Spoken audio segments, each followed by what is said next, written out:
Or had he skimmed off the top, lining his own pockets while leaving his partners to shoulder the debt? Meyer Lansky, Siegel's lifelong friend and ally, found himself in an impossible position. On one hand, he had always believed in Siegel, admiring his charisma and energy. Lansky himself was cautious, analytical, and pragmatic, the opposite of Siegel's impulsive daring. Together, they had balanced each other for years. But now, Lansky was forced to listen as other syndicate leaders demanded answers.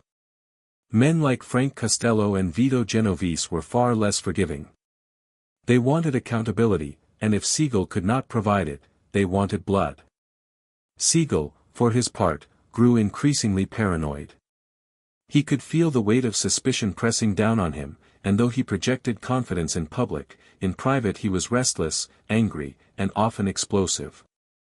He lashed out at subordinates, demanding loyalty while accusing them of betrayal. He scrutinized financial records obsessively, but even he could not fully account for where all the money had gone. Construction in the desert was chaotic, receipts were poorly kept, and Siegel's tendency to pay extra for luxury had left a paper trail of extravagance that looked suspicious even when it wasn't. At night, Siegel's paranoia haunted him. He believed his phones were tapped, his movements followed, and his associates secretly reporting on him to New York. Whether or not these fears were fully justified, they gnawed at him, eroding the cool confidence that had once made him so magnetic. Friends noticed the change. Once the life of every party, Siegel became volatile, snapping at minor slights and drinking heavily to calm his nerves. His girlfriend, Virginia Hill, bore the brunt of his moods. Their relationship, always stormy, grew even more turbulent as Siegel suspected that she too might be leaking information about him to his enemies. Virginia was no ordinary woman in Siegel's world. Beautiful, cunning, and ambitious in her own right, she had long been rumored to have ties to the syndicate, particularly Lansky. To Siegel, she was both lover and liability. He adored her, showered her with gifts, and relied on her companionship, but in darker moments he doubted her loyalty. Was she truly his partner, or was she reporting back to Lansky and others about his behavior? Some accounts suggest that Siegel confronted her directly, his temper flaring as he demanded to know if she had betrayed him. Whether she did or not remains one of the enduring mysteries of Siegel's downfall. Meanwhile, the Flamingo itself, though finally operating smoothly, could not erase the past. The syndicate had already concluded that Siegel's handling of the project was a disaster. Even if profits began to rise, it would take years to recoup the losses, and few were willing to wait that long. More importantly, Siegel had lost their trust. In the underworld, trust was currency, and once it was gone, there was rarely any path back. Meyer Lansky tried to protect him. Accounts suggest that Lansky, recognizing his friend's brilliance and flaws, argued passionately on Siegel's behalf. He reminded the syndicate that Siegel had been instrumental in building their empire, that he had proven his loyalty time and again, and that the Flamingo's success was only just beginning. But Lansky's voice, while respected, could not silence the chorus of anger. Too many men wanted retribution. They saw Siegel as reckless, arrogant, and possibly a thief. For them, the matter was not about friendship or vision, it was about principle. Money had been lost, and someone had to pay. As the pressure mounted, Siegel seemed to sense his fate. His paranoia deepened, and he surrounded himself with guards, though he often dismissed them in sudden fits of pride, insisting that no one would dare move against him. He carried himself with the bravado of a man who believed he was untouchable, even as the walls closed in. But those closest to him noticed the cracks. He paced restlessly, stared out windows for hours, and often spoke in clipped, angry tones. The confident Siegel who had once charmed Hollywood and commanded fear in the underworld was fading, replaced by a man consumed by fear and doubt. Rumors swirled in both Los Angeles and Las Vegas that a contract had been put on his life. Whispers of meetings in New York, where syndicate leaders debated Siegel's fate, reached his ears. Some said Lansky begged for his life to be spared, while others insisted that Lansky himself eventually relented, unable to protect him any longer. What is certain is that Siegel knew the danger was real. And yet, he refused to leave. Perhaps it was pride, or perhaps it was the Flamingo itself, which he still saw as his monument. To abandon it would be to admit defeat, and Siegel had never been one to back down. The irony was bitter. At the very moment the Flamingo was finally proving its potential, Siegel's own position had become untenable. The resort was beginning to attract steady crowds, gamblers were filling the tables, and profits were trickling in. The very vision that had seemed like folly only months before was becoming reality. But for the syndicate, it no longer mattered. Siegel had already lost them too much money, and the whispers of theft, whether true or not, sealed his fate. By early summer 1947, the decision had likely been made. The syndicate would move against Bugsy Siegel. His paranoia had been justified, but it brought him no comfort. In the quiet moments of those last weeks, perhaps he understood what was coming. The man who had once strode through Hollywood parties with unshakable confidence, who had dreamed of turning the desert into a city of lights, was now a man waiting for the inevitable. The noose had tightened, and there was no escape. In the early summer of 1947, Benjamin Bugsy Siegel lived in a strange limbo. The Flamingo Hotel, his masterpiece in the Nevada desert, was finally starting to show promise. The casino floor was busy most nights, and profits were climbing steadily. Tourists, movie stars, and wealthy gamblers were beginning to make Las Vegas a fashionable destination. In many ways, Siegel's dream was coming true. Yet, beneath the neon lights, his personal world was unraveling.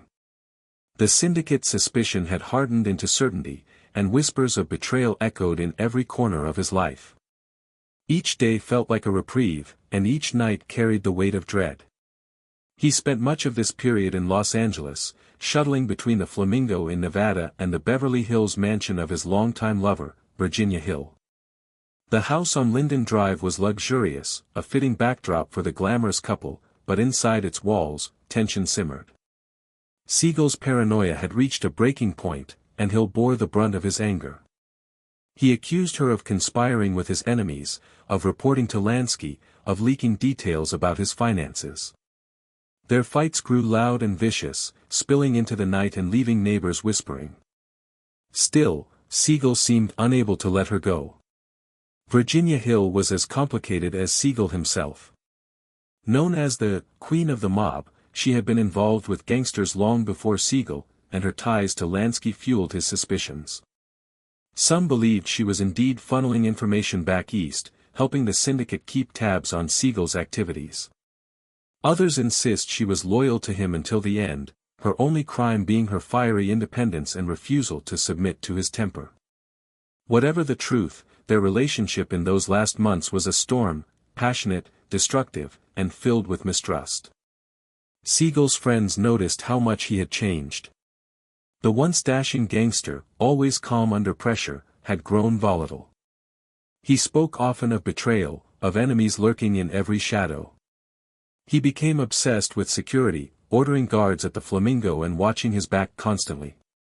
Yet in moments of pride, he dismissed the danger, insisting that no one would dare make a move against him. "They wouldn't touch me," he is said to have boasted. "I'm too important." But the bravado rang hollow. His friends could see the fear in his eyes when he thought no one was watching. At the Flamingo, Siegel still projected confidence. He mingled with high rollers, shook hands with celebrities, and strutted across the casino floor as if nothing were wrong. But even there, the undercurrents were against him. Managers whispered about the syndicate's growing anger, and employees traded rumors about his reckless spending. Siegel was acutely aware of the scrutiny. He demanded loyalty from those around him, and when he suspected betrayal, his rage was immediate. Associates who once felt honored to be in his orbit now felt the chill of danger in every encounter. By June, the tension had become unbearable. Word spread that the syndicate had finally lost patience. Lansky, despite his lifelong friendship with Siegel, could no longer shield him. Whether he gave explicit approval for what would happen next or simply stepped aside is unknown, but the result was the same: Siegel's fate was sealed. His enemies had decided that he had cost them too much, lied to them too often, and betrayed their trust beyond repair. In those final days, Siegel may have sensed the inevitability of his end. He still clung to the Flamingo, believing that its growing success would vindicate him, but deep down, he must have known the syndicate's code. In their world, debts of trust were settled not with apologies but with bullets. His behavior reflected this tension, swinging between reckless confidence and quiet dread. One night he might be the life of the party, and the next he would brood in silence, staring out windows as if expecting danger to emerge from the dark. On June 20, 1947, Siegel spent much of the day at Hill's Beverly Hills home. Virginia herself had left for Europe just days earlier, perhaps at Siegel's urging, perhaps because she too sensed the storm approaching. Some accounts suggest she had been sent away by the syndicate, instructed to distance herself before the inevitable. Alone in the mansion, Siegel entertained a small group of friends. They sat in the living room, the warm California night drifting in through the open windows, the sound of crickets filling the silence between conversations. Siegel seemed calm that evening, even relaxed. He read the newspaper, reclined on the couch, and spoke casually with his companions. It was almost as if he had decided, at least for one night, to let go of the paranoia that had consumed him for months. Yet outside, in the stillness of Linden Drive, danger was closing in. What happened next would become one of the most infamous assassinations in American crime history. Around 10:45 p.m., as Siegel sat by a window, casually reading the Los Angeles Times, a gunman positioned outside the house raised a rifle. In an instant, a hail of bullets shattered the glass, cutting through the night with deadly precision. 2 bullets struck Siegel in the head, one blowing out his eye in a gruesome image that would soon be splashed across newspapers. Others tore through his body, and he slumped lifelessly across the couch. The man who had once been untouchable, who had dreamed of building an empire in the desert, was gone in an instant. The scene inside the mansion was chaos. His companions screamed and ducked for cover, the room filled with broken glass and blood.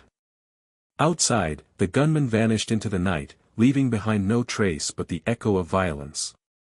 Siegel's death was both shocking and inevitable, a brutal punctuation to a life lived on the edge. When news of the assassination spread, it sent shockwaves through Hollywood, Las Vegas, and the underworld alike.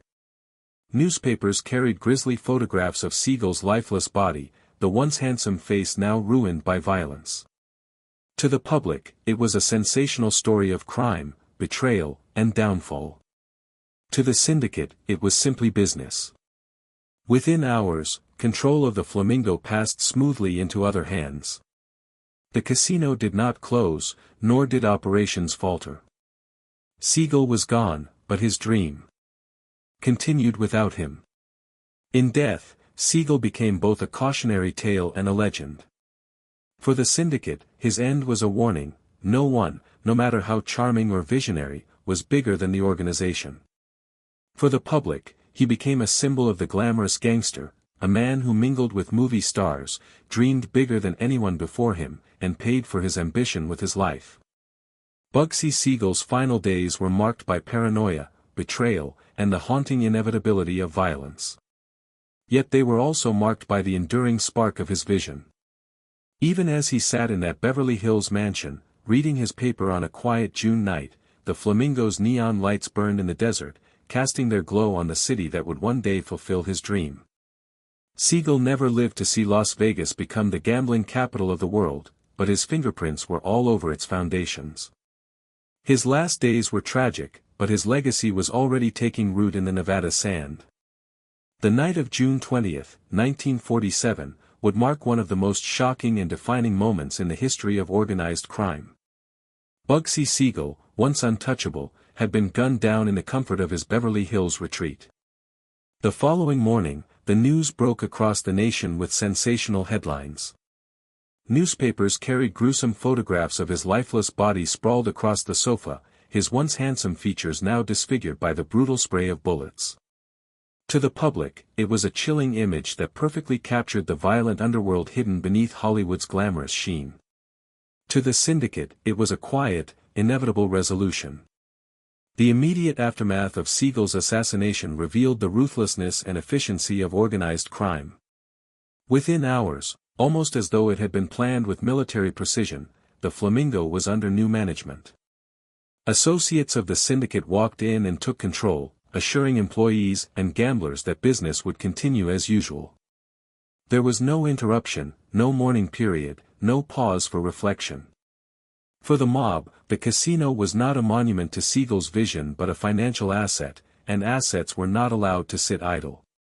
In the underworld, the reaction was a mix of satisfaction and caution.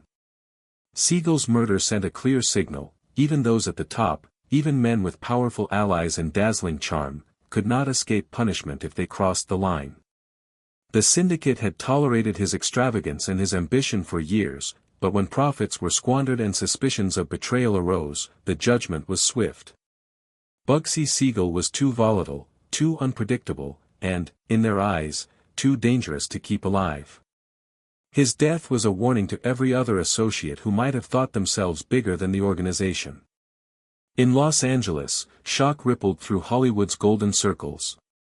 Actors, producers, and socialites who had once partied with Siegel in nightclubs or at Virginia Hill's mansion found themselves whispering nervously about the man they had once treated like a celebrity. His ties to the movie industry had been well known, and his murder cast a dark shadow over the glamorous nightlife scene. For some, it was a reminder of the thin line between stardom and the mobster culture that so often mingled in the same spaces. Many distanced themselves from Hill, who had flown to Europe just before Siegel's death, fueling rumors that she had been tipped off about the impending hit. Virginia Hill's absence in those crucial days only deepened the mystery. Did she flee to escape Siegel's wrath? Did she leave at the orders of the syndicate? Or was she genuinely caught off guard by the sudden violence? To this day, speculation swirls around her role in his downfall. Some insist she betrayed him, funneling money and secrets to Lansky and his associates. Others defend her, arguing she was a scapegoat in a game played by powerful men. Regardless of the truth, Hill's reputation was forever tied to the bloody end of Bugsy Siegel.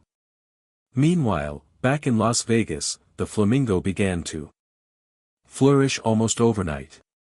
Under tighter, more disciplined management, the casino stabilized and finally became profitable. The very vision that Siegel had fought and died for was realized, but not by him. Tourists flocked to the resort, dazzled by its neon glow, luxurious amenities, and the aura of excitement it projected. What had once been dismissed as Siegel's folly was now seen as the future of gambling in America. Ironically, the same men who had ordered Siegel's execution reaped the rewards of his dream, proving that while Siegel was gone, his vision was far too valuable to bury with him. Law enforcement, too, was left stunned by the brazenness of the assassination. Despite the high-profile nature of the crime, the case quickly went cold. No one was ever charged with Siegel's murder, and those who might have known the identity of the gunman remained silent. Investigators suspected professional hitmen connected to the syndicate, but evidence was scarce, and witnesses were unwilling to talk. The unsolved nature of the case added to Siegel's legend, making his death an enduring mystery in the annals of organized crime. For the broader public, Siegel's murder became a symbol of the dangerous glamour of mob life. He had lived like a movie star, mingling with Hollywood's elite and dreaming up grand visions for the desert, but he died like a gangster, violently, without warning, and without justice. The image of his ruined face, printed in newspapers across America, haunted readers and reinforced the idea that in the Mafia, betrayal and failure always led to a bloody end. Meyer Lansky's reaction to Siegel's death is one of the most debated aspects of the aftermath. By all accounts, Lansky was deeply conflicted. On one hand, Siegel had been his childhood friend, his closest ally in the early days of the mob, and a man he had once trusted above all others. On the other hand, Lansky was a pragmatist, and the syndicate demanded accountability. Whether Lansky gave the direct order, allowed others to act, or simply turned away when the decision was made, he did nothing to save his friend in those final days. In the end, Lansky mourned privately, but to the world, he remained silent, embodying the cold detachment that defined the syndicate's survival. Virginia Hill, now in Europe, received word of Siegel's death through the press. Accounts differ on how she reacted. Some say she wept uncontrollably, others claim she remained stoic, perhaps knowing deep down that his fate had been inevitable. Her name would forever be linked to his, and in the eyes of many, she was both his great love and his ultimate undoing. The aftermath of Siegel's assassination also marked a turning point for Las Vegas itself. With Siegel out of the way, the mob poured money into the desert with renewed vigor. The Flamingo became the first of many lavish resorts, and soon the Strip began to expand, each new hotel more extravagant than the last. While Siegel was not there to see it, the city he had envisioned was beginning to rise, a neon kingdom built on the same foundation of risk and audacity that had defined his life. Bugsy Siegel's murder was more than the end of one man, it was a defining moment that shaped the future of organized crime and the city of Las Vegas. It showed the world the syndicate's cold efficiency, reminded Hollywood of its dangerous flirtation with the mob, and cemented Siegel's place in history as both a visionary and a victim. His death echoed with the contradictions of his life, ambition and recklessness, charm and violence, loyalty and betrayal. In that sense, the aftermath of his assassination was not just about a single man, but about the eternal truths of the underworld he inhabited. The syndicate moved on quickly, the Flamingo thrived, and Las Vegas grew into the empire Siegel had dreamed of. Yet for those who knew him, his absence was impossible to ignore. His murder was a stark reminder that in the Mafia, no amount of vision or charisma could shield a man from the rules of the game. And so, while the neon lights of the Strip began to blaze brighter than ever, Bugsy Siegel's story had already entered legend, his death a bloody punctuation mark in the tale of a man who dreamed too big and paid the ultimate price. In the weeks and months following Bugsy Siegel's violent end, Las Vegas began to transform. What had once been a dusty desert town, known mostly for its railroad stop and small-time gambling parlors, suddenly stood on the brink of something extraordinary. The Flamingo, the jewel Siegel had envisioned, was finally flourishing. Under the syndicate's new leadership, profits soared. What had been labeled Siegel's folly was now hailed as a triumph. But the man who had dreamed it all into existence would never see its success. His death cleared the path for the mob to take full control, and the Flamingo became the model for what would eventually become the world-famous Las Vegas Strip. The immediate changes were striking. The new management, hand-picked by Lansky, Luciano, and the syndicate's most trusted lieutenants, ran the Flamingo with strict discipline.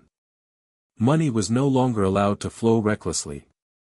The casino floor was watched carefully, skimming operations were tightened, and every dollar was accounted for. Where Siegel had once spent lavishly, the new bosses demanded efficiency.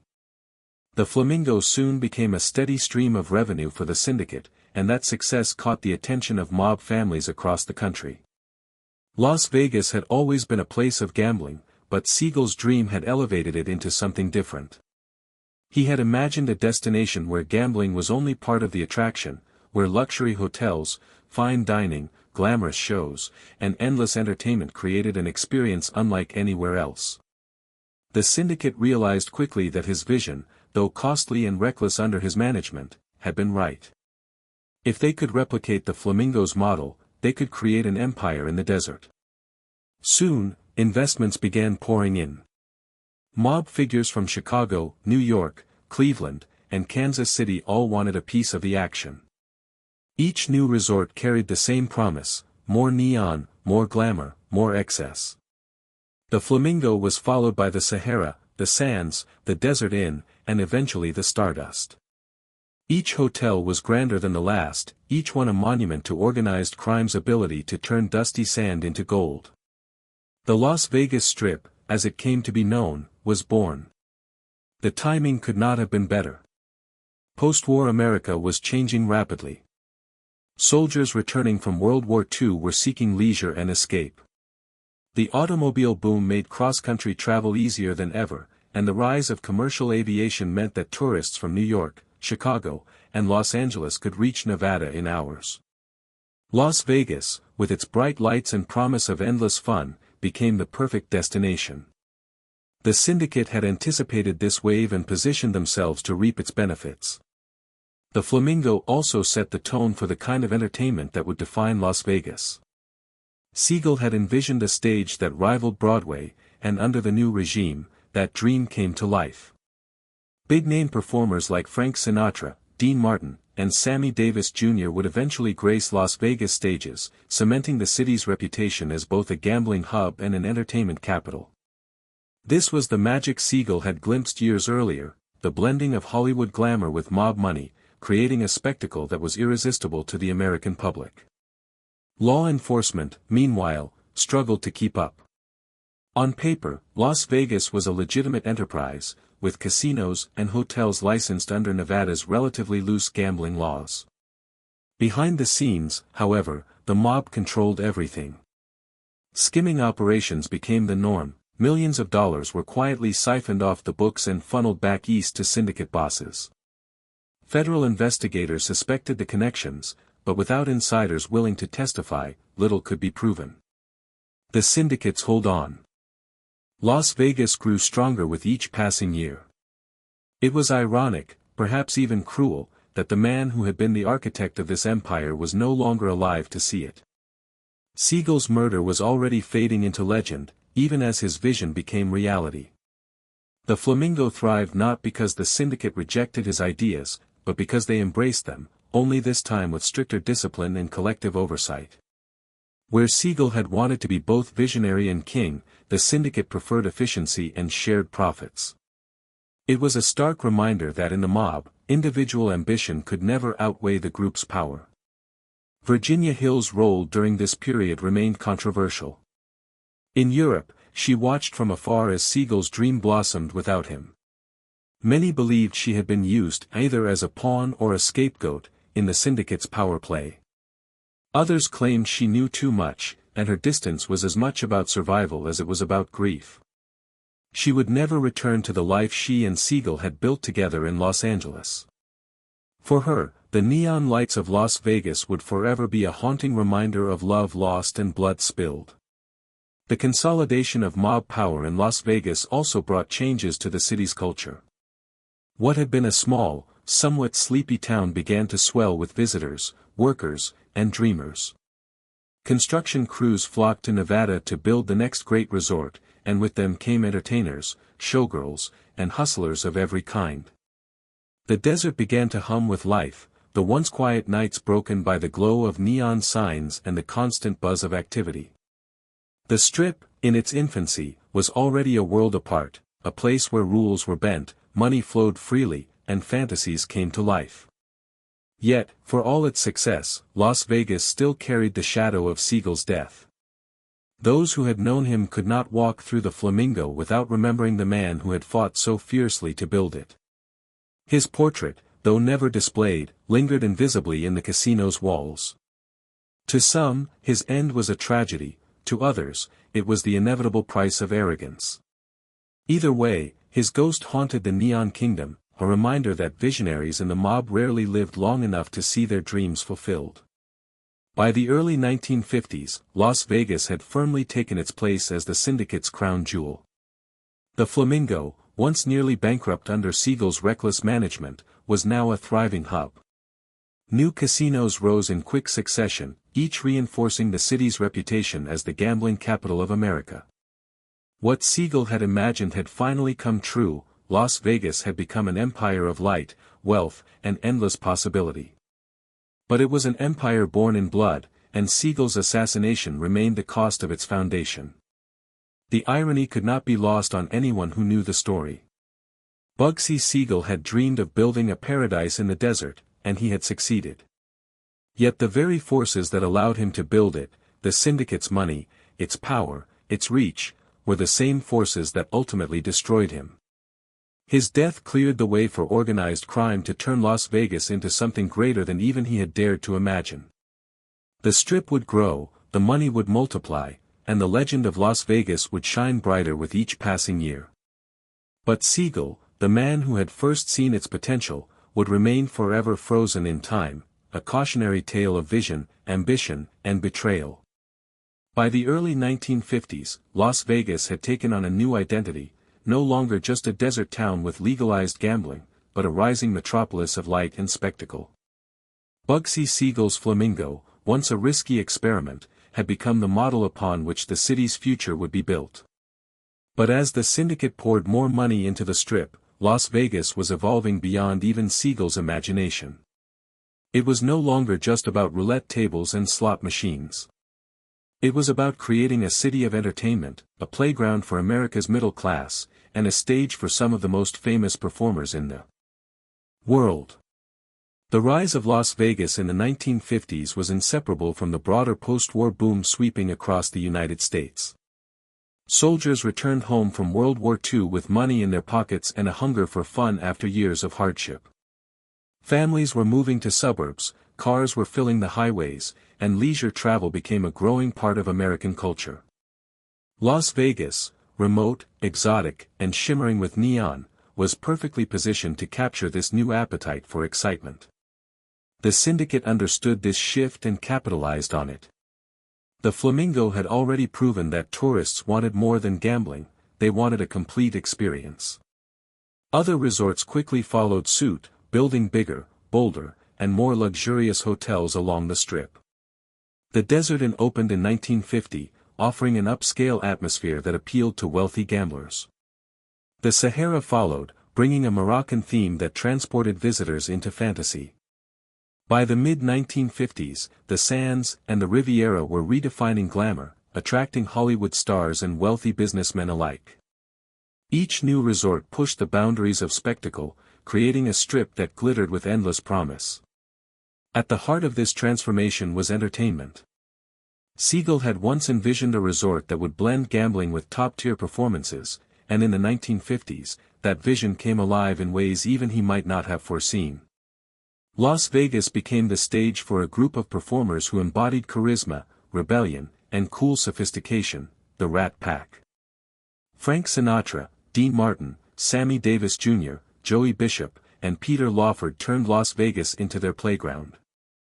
The Rat Pack shows at the Sands were legendary. They were more than concerts, they were events, brimming with energy, humor, and the sense that anything could happen. Celebrities from across the country flocked to watch them perform, while ordinary tourists filled the seats, thrilled at the chance to see stars up close. The shows blurred the line between audience and stage, as stars often mingled with the crowd, joked with one another mid-performance, and created a casual yet electric atmosphere that defined the Vegas style. This era cemented Las Vegas as the entertainment capital of the world. Where else could one see Sinatra perform, gamble until dawn, and then stroll out into the desert sunrise, neon still blazing behind them? The city had become an escape from the ordinary, a fantasy made real. For middle-class Americans, a trip to Las Vegas was no longer out of reach, it was a must-see adventure, a place where dreams of glamour and excitement could briefly come true. Behind the glamour, however, the mob's grip on Las Vegas remained strong. While stars performed on stage, organized crime figures ran the casinos behind the scenes. They controlled hiring, skimmed profits, and ensured that the flow of money back east remained steady. Casino executives answered not to shareholders but to mob bosses in Chicago, Cleveland, Kansas City, and New York. Skimming operations alone funneled millions of unreported dollars out of Las Vegas each year. To the public, Las Vegas was dazzling and exciting, to the syndicate, it was a gold mine. Law enforcement was aware of mob involvement, but proving it remained nearly impossible. Nevada's relaxed regulations and the mob's careful management ensured that casinos operated within the appearance of legality.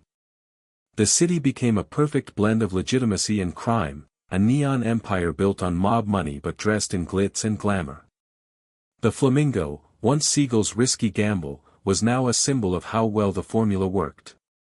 The Rat Pack's close relationship with the mob also reflected this duality. Frank Sinatra, in particular, had well-documented ties to organized crime figures, often photographed with men like Sam Giancana and other notorious bosses. Yet for audiences, this connection only added to the allure. Mobsters were no longer shadowy figures hiding in the dark, they were mingling with Hollywood's elite, dining at the same tables, and applauding the same shows.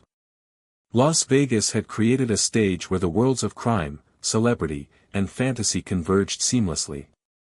For those who remembered Bugsy Siegel, there was an undeniable irony. The city he had envisioned, an entertainment capital in the desert, was now thriving exactly as he had dreamed. Yet his name was rarely mentioned. In official histories of the casinos, his role was downplayed, even erased. To acknowledge him too openly was to acknowledge the blood that had built the Strip. Still, among mob insiders and longtime associates, Siegel's ghost lingered. Every neon sign, every crowded showroom, every pile of chips on a green felt table carried echoes of the man who had first imagined it all. The 1950s also brought another transformation to Las Vegas, the rise of celebrity residencies. Stars like Liberace, with his extravagant costumes and larger-than-life performances, found in Las Vegas a stage perfectly suited to their style. Liberace became synonymous with the city's glittering extravagance, his shows blending music, comedy, and spectacle in ways that matched the city's growing reputation for excess. As the Strip expanded, so did its contradictions. For tourists, it was a wonderland of lights, shows, and gambling, a place where ordinary rules didn't apply. But for those behind the scenes, it remained a dangerous world. Casino managers walked a fine line between pleasing customers and keeping the syndicate satisfied. A mistake, a missing dollar, or even a rumor of disloyalty could have deadly consequences. While the public marveled at the spectacle, mob enforcers made sure everything ran according to plan. By the end of the decade, Las Vegas had fully established itself as a national phenomenon. Newspapers and magazines showcased its dazzling hotels and world-class performances. Hollywood incorporated the Strip into its films, turning it into a cultural icon. What Siegel had once tried to sell as a destination was now selling itself, drawing millions of visitors annually. For the syndicate, the success was beyond even their most optimistic projections. Las Vegas became the single most profitable venture in organized crime history, surpassing even Prohibition-era bootlegging. And while mob bosses grew rich, entertainers cemented Las Vegas as part of American culture. The partnership was unlikely, even bizarre, gangsters and crooners, showgirls and enforcers, but it worked. Bugsy Siegel's name was rarely spoken aloud during this golden age, but the city was, in many ways, his monument. Every glamorous show and every neon glow was a testament to his vision. His life had ended violently on a quiet Beverly Hills night, but his dream was alive, pulsing with energy in the Nevada desert. Las Vegas had become the city that never slept, a fantasy world for millions, and the mob's most brilliant creation. By the late 1950s and into the 1960s, Las Vegas was dazzling the world with its neon brilliance. The Rat Pack, the Sands, the Flamingo, the Desert Inn, all had turned a dusty stretch of desert into the ultimate American playground. But beneath the glitter, cracks were beginning to appear in the mob's empire. The federal government, which had long struggled to prove organized crime's control over casinos, was now sharpening its focus. The FBI, congressional committees, and local law enforcement all began probing deeper into Las Vegas. What they uncovered would set the stage for decades of battles between law and the underworld. The earliest serious challenge came with the Kefauver Committee hearings of 1950 to 1951. Senator Estes Kefauver, a Democrat from Tennessee, spearheaded a national investigation into organized crime. The hearings were televised, a first for such proceedings, and millions of Americans watched as mobsters, politicians, and law enforcement officers were questioned under oath. For the first time, the public was confronted with the scale of organized crime in America. Images of reluctant witnesses, shifty-eyed gangsters, and nervous politicians created an unforgettable impression. Las Vegas was not the central focus of the Kefauver hearings, but it was mentioned often enough to raise suspicions. Testimony revealed that mob families from Chicago, Cleveland, Kansas City, and New York were investing heavily in Nevada casinos. The hearings stopped short of dismantling the mob's grip, but they marked the beginning of serious federal attention on Las Vegas. What had once been dismissed as rumors of mob influence was now a matter of national concern. Meanwhile, the FBI under J. Edgar Hoover was undergoing its own transformation. For years, Hoover had downplayed organized crime, preferring to focus on bank robbers, kidnappers, and later communists. He often dismissed reports of a national crime syndicate as exaggerations. But by the late 1950s, Hoover could no longer ignore the evidence. High-profile murders, mounting testimony, and pressure from Congress pushed the FBI into action. The Bureau began building organized crime squads, collecting intelligence, and tracking the flow of money in and out of Las Vegas casinos. One of the FBI's most powerful tools came from a surprising source: wiretaps and hidden microphones. In cities like Chicago and New York, the FBI began secretly bugging mob hangouts, social clubs, and meeting places. Slowly, a clearer picture emerged of how the mob operated and how deeply they were embedded in Las Vegas. The skimming operations, which quietly siphoned millions off the top of casino profits, became a particular focus. Money would be funneled out of Nevada in hidden ways, sometimes in suitcases of cash, sometimes through fake contracts, and distributed among mob families across the country. For the mob, the increased scrutiny was troubling, but not immediately crippling.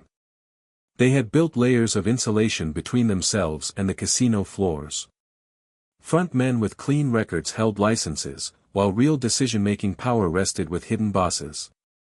Skimming was done with precision, often in cash rooms where federal auditors had no access. For years, this arrangement allowed the mob to stay one step ahead of investigators. Yet, the growing spotlight was undeniable. Las Vegas itself was changing. Tourism was booming, corporations were beginning to sniff opportunity, and Nevada politicians were eager to portray the state as legitimate. The presence of mobsters was becoming an embarrassment, something that could scare away investors. While the syndicate still held the upper hand, their position was no longer as secure as it had once been. The 1960s saw further pressure with the election of President John F. Kennedy. His brother, Robert F. Kennedy, as Attorney General, made organized crime one of his top priorities. Unlike Hoover, Robert Kennedy had no illusions about the reach of the Mafia. He poured resources into investigations, indictments, and high-profile trials.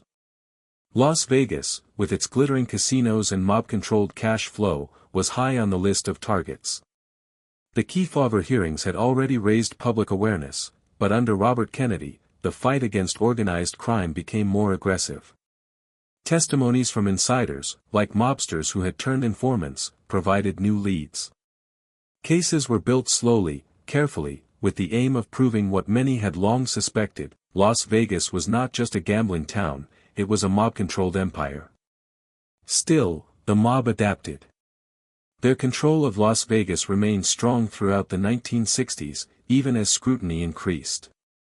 The Flamingo, the Sands, the Stardust, and other major casinos continued to thrive, their profits soaring in an age of American prosperity. The Rat Pack's dominance in the entertainment world only drew more tourists, fueling the Strip's rise. For the syndicate, it was a balancing act, satisfying federal regulators with the appearance of legitimacy while ensuring their skim continued behind the scenes. To many ordinary visitors, the idea that mob bosses were pulling strings behind the bright lights was thrilling. It added a dangerous glamour to Las Vegas, a sense that tourists were brushing shoulders with a hidden world of power. Movies and novels reinforced this image, turning Las Vegas into both a dream destination and a symbol of organized crime's audacity. For the FBI and federal prosecutors, the challenge was proving it. Mobsters rarely left paper trails, and witnesses who might have testified often disappeared or recanted. The culture of silence, the infamous omerta, was strong, and law enforcement struggled to break it. Still, by the mid-1960s, more and more cracks were appearing. Informants began to surface. Casino executives started cooperating in small ways. Each revelation brought investigators closer to exposing the system Siegel had helped set in motion years before.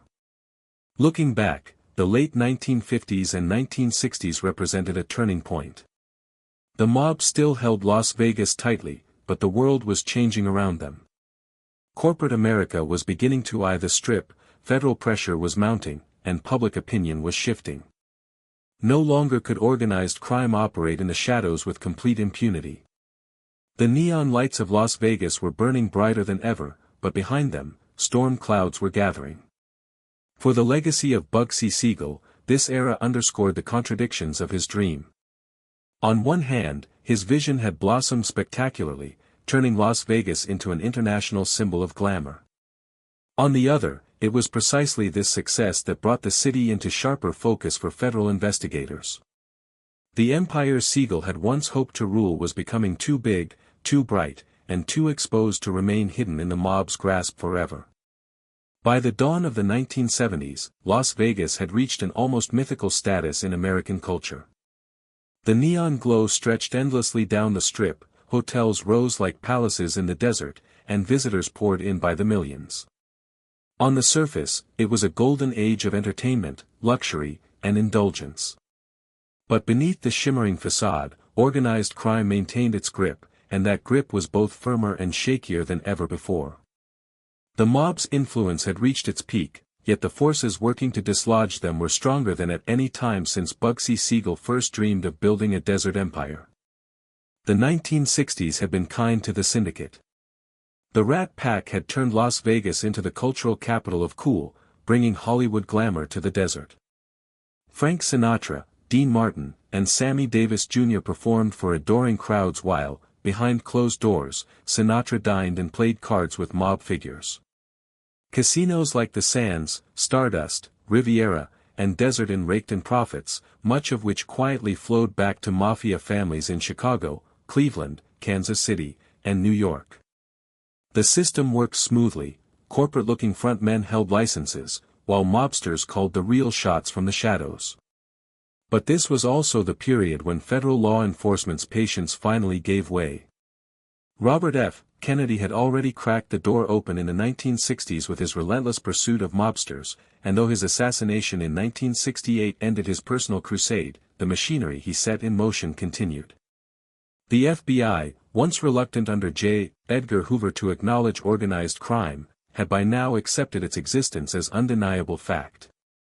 Special task forces devoted to organized crime were expanding.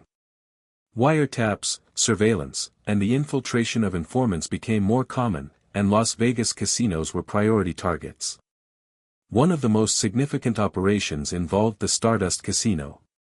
Hidden microphones and secret informants revealed just how intricate the skimming operations were.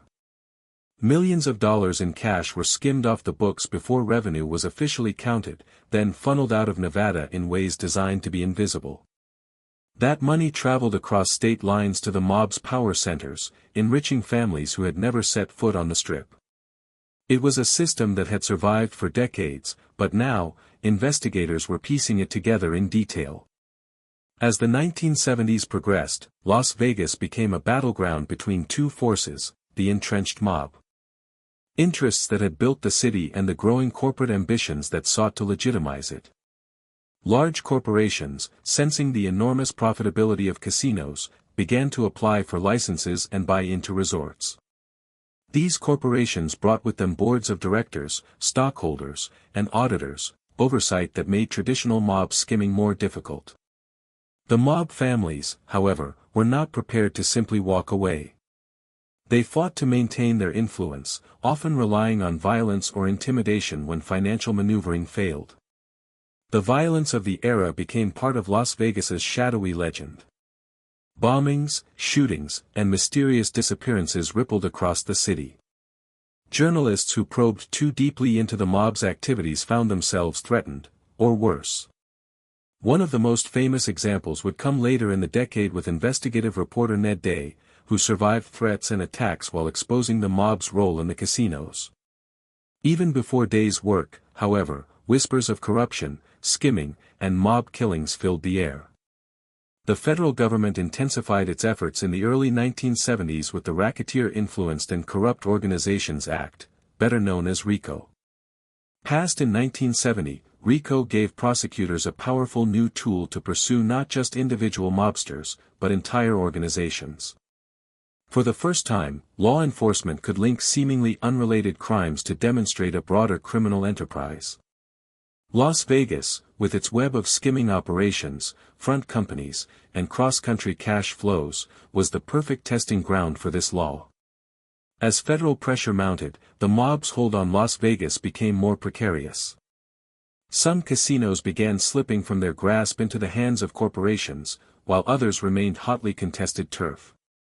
Chicago's outfit, for example, clung tightly to its influence over the Stardust, while Kansas City mobsters worked to keep their share of the profits flowing.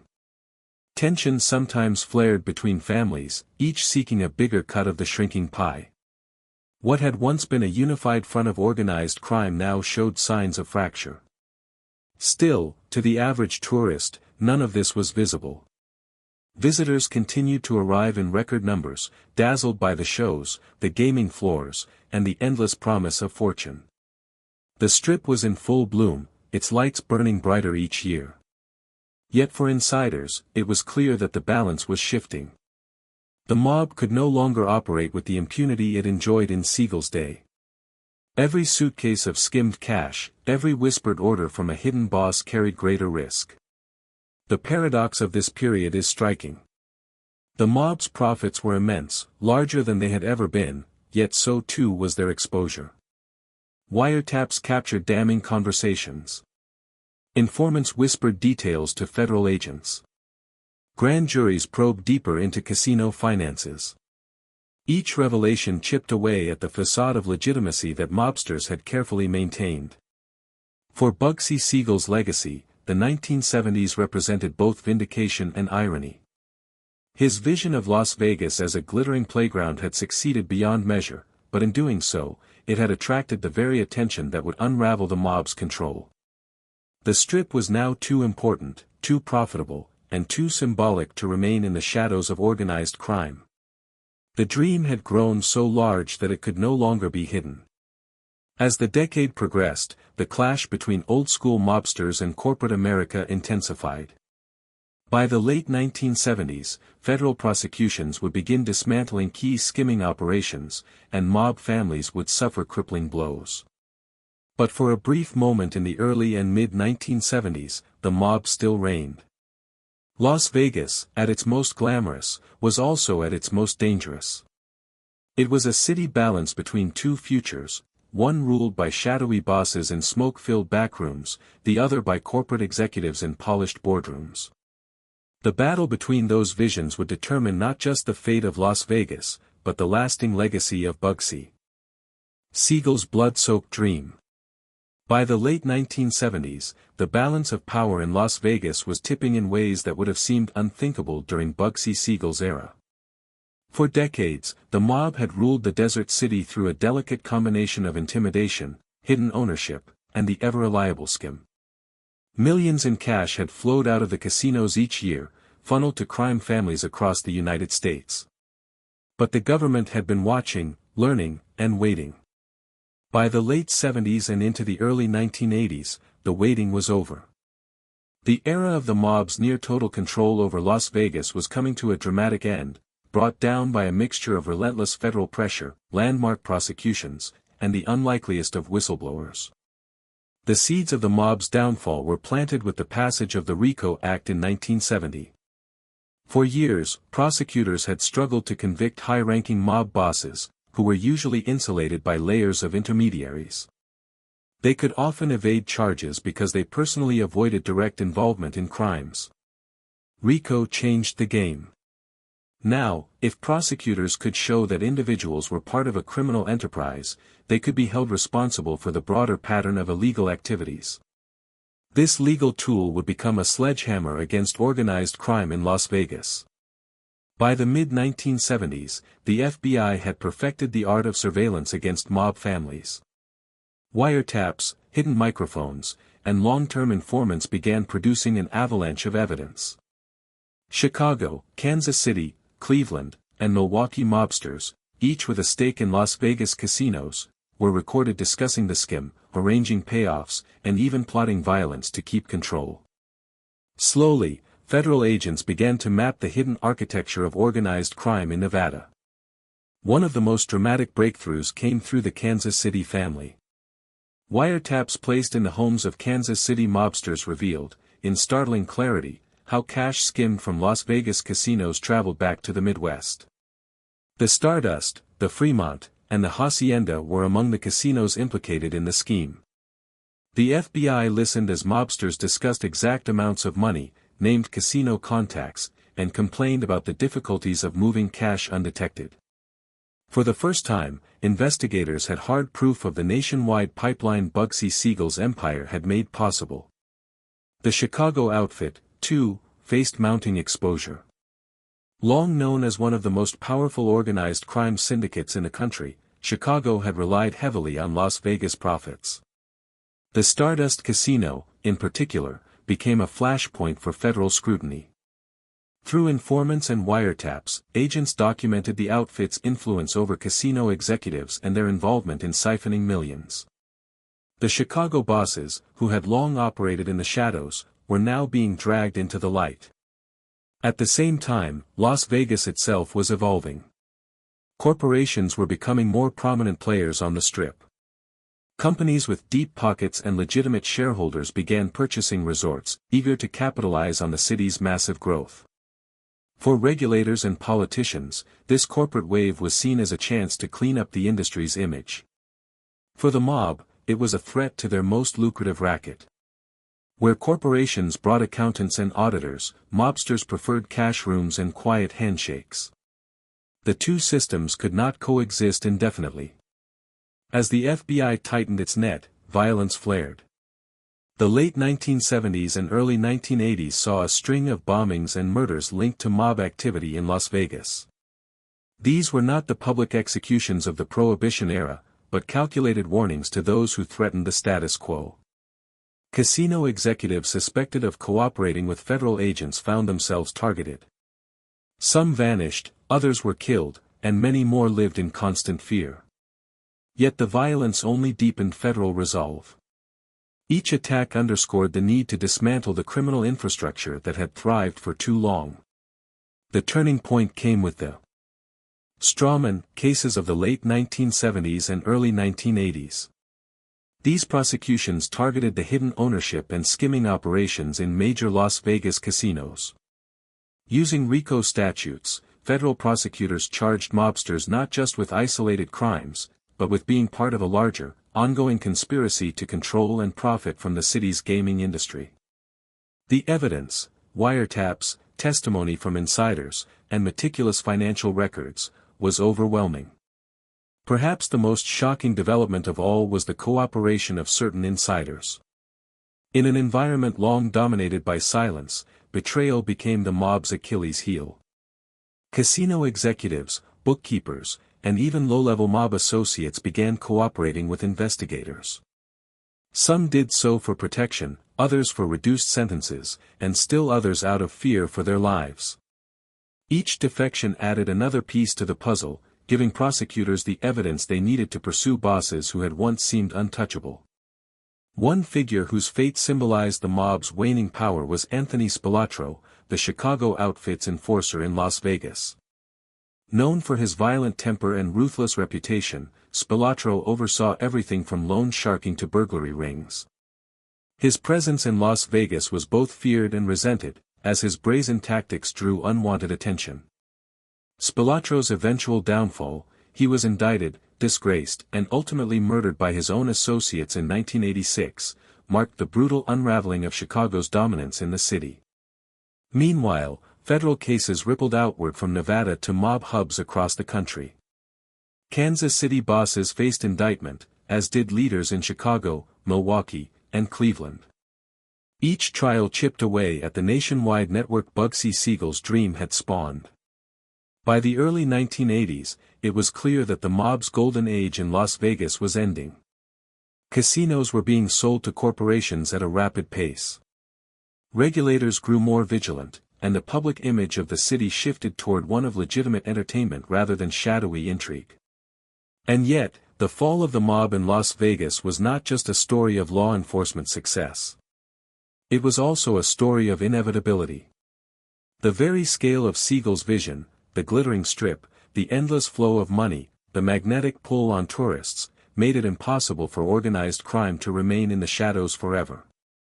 The empire had grown too big, too visible, and too essential to the national economy. In the end, corporate boardrooms replaced mob backrooms, not because the mob wanted it, but because the city had outgrown them. Still, the transition was bloody and dramatic. The early 1980s were littered with headlines about mob trials, skimming scandals, and sudden deaths. Las Vegas was shedding its underworld skin, but the process was anything but smooth. For those who remembered Bugsy Siegel's murder decades earlier, the irony was inescapable. The city he envisioned had thrived spectacularly, only to consume the very men who had once controlled it. By the mid-1980s, federal prosecutions had dismantled most of the major skimming operations. The corporations had won. The mob, while still present in smaller ways, no longer dictated the terms of Las Vegas's future. The city was now an empire of neon and spectacle, a tourist destination unlike any other, still glitzy, still extravagant, but increasingly legitimate in the eyes of the world. For Siegel's legacy, the late 1970s and 1980s represented the final turning point. His dream had been realized beyond his wildest imagination, but it was no longer a mob dream. The blood-soaked foundations had been paved over by corporate dollars and government oversight. The mob had lost, but Las Vegas had won. The Desert Empire had entered a new age, one that Bugsy himself would hardly have recognized, but one that bore his fingerprints all the same. As the 1980s drew to a close, Las Vegas had transformed in ways that would have been unimaginable to Benjamin Bugsy Siegel when he first envisioned a glamorous desert outpost. The mob's grip on the casinos had been pried loose by relentless federal pressure, RICO prosecutions, and the inexorable rise of corporate ownership. By the mid to late 80s, the Strip was entering a new era, one defined less by smoky backrooms and hidden schemes, and more by corporate boardrooms, Wall Street financing, and glossy advertising campaigns that promised families a safe, exciting, and legitimate escape to the desert. Yet even as the mob receded, the memory of its role, and especially Siegel's, remained woven into the fabric of the city's mythology. What made Siegel stand out, even decades after his death, was the aura of myth that clung to him. He wasn't just another gangster gunned down in a mob war, he was the dreamer, the visionary who had looked out over the barren desert and imagined neon palaces filled with music, laughter, and endless streams of money. Hollywood and popular culture eagerly seized on this image. In books, films, and documentaries, Siegel was often depicted as both ruthless and romantic, a man capable of terrifying violence, but also of grand ideas. In this retelling, his murder in 1947 became not just the settling of mob accounts, but the tragic silencing of a man who had dared to dream too big. Las Vegas itself leaned into this mythology. Even as corporations took over, the city never fully shed its mobster roots in the public imagination. Tourists whispered stories of gangland bosses walking the casino floors, of fortunes won and lost under the gaze of hidden mob handlers, of entertainers like Frank Sinatra serving as a bridge between legitimate show business and the underworld. Guides on the Strip would tell visitors about Siegel's Flamingo, about the bullets that ended his life, about the men in Chicago who had ordered his murder. The violence that had once been a source of fear was now part of the city's folklore. The Flamingo, Siegel's great gamble, became a living monument to this mythology. Though remodeled and expanded countless times, it retained its place as the symbol of Las Vegas's origin story. Guests could walk through its doors and feel that they were stepping into history, not just the history of a hotel, but of the city itself. It was easy to imagine Siegel pacing the casino floor, his piercing eyes watching the dealers and the gamblers, dreaming of the empire that was only beginning to take shape. Hollywood further cemented Siegel's legend. In 1991, Warren Beatty starred in the film Bugsy, which dramatized Siegel's life and his role in creating Las Vegas. The movie leaned heavily into the idea of Siegel as a tragic hero, flawed, violent, but ultimately visionary. The film's release reintroduced Siegel's name to a new generation and reinforced the idea that Las Vegas was, in some essential way, his creation. For many viewers, the mobster and the city became inseparable. But while Siegel was elevated into legend, the reality of Las Vegas's transformation was far more complex. The corporations that now ran the Strip had ambitions far beyond anything the mob had imagined. In the 1990s, the city would reinvent itself as a family-friendly destination, building sprawling themed resorts like the Mirage, Excalibur, and Treasure Island. Later, it would pivot again, marketing itself as the ultimate playground for adults, with slogans like, "What happens here, stays here." Each reinvention layered new identities over the city, but the mob years remained a magnetic part of its history. For those who lived through the mob era, the contrast was striking. In the 1950s and 1960s, casino operators had lived in fear of hidden bosses and sudden violence. By the 1980s and beyond, the threats came from Wall Street investors, corporate competitors, and changing market demands. The mob's control had been absolute but unstable. The corporations brought stability, but at the cost of the raw, dangerous glamour that had once defined Las Vegas. Yet Siegel's myth persisted precisely because it offered a romanticized contrast to this corporate reality. Where corporations built mega-resorts designed by committees, Siegel had been a lone dreamer, a man who trusted his vision enough to risk everything on a patch of desert. That his life ended violently only amplified the legend, allowing the world to imagine what he might have accomplished had he lived. Tourism operators and storytellers capitalized on this. Mob tours in Las Vegas brought visitors to sites connected with Siegel and his contemporaries. Museums dedicated sections to organized crime's role in the city's past. The Mob Museum, which opened in downtown Las Vegas in 2012, gave the public an immersive look into Siegel's world, complete with exhibits on his life, his death, and his role in shaping the city. In this way, the mob, and especially Siegel, remained a profitable part of Las Vegas's identity long after their actual influence had faded. For historians and cultural critics, Siegel's story also raised larger questions about the American dream itself. Here was a man who pursued success with relentless energy, who saw opportunity where others saw nothing but dust, and who ultimately paid for his ambition with his life. Was he a criminal who brought blood into the desert, or a visionary who laid the foundation for one of America's most iconic cities? The answer, many concluded, was both. That duality, violence and vision, brutality and beauty, made Siegel's story endlessly compelling. By the 1990s, as Las Vegas fully embraced its corporate future, Siegel's presence lingered as a ghost in the neon. He was invoked in movies, television shows, and books. His image was romanticized, exaggerated, and endlessly retold. Tourists, walking down the Strip past massive themed hotels and blinking signs, often found themselves wondering about the man who had first imagined such grandeur.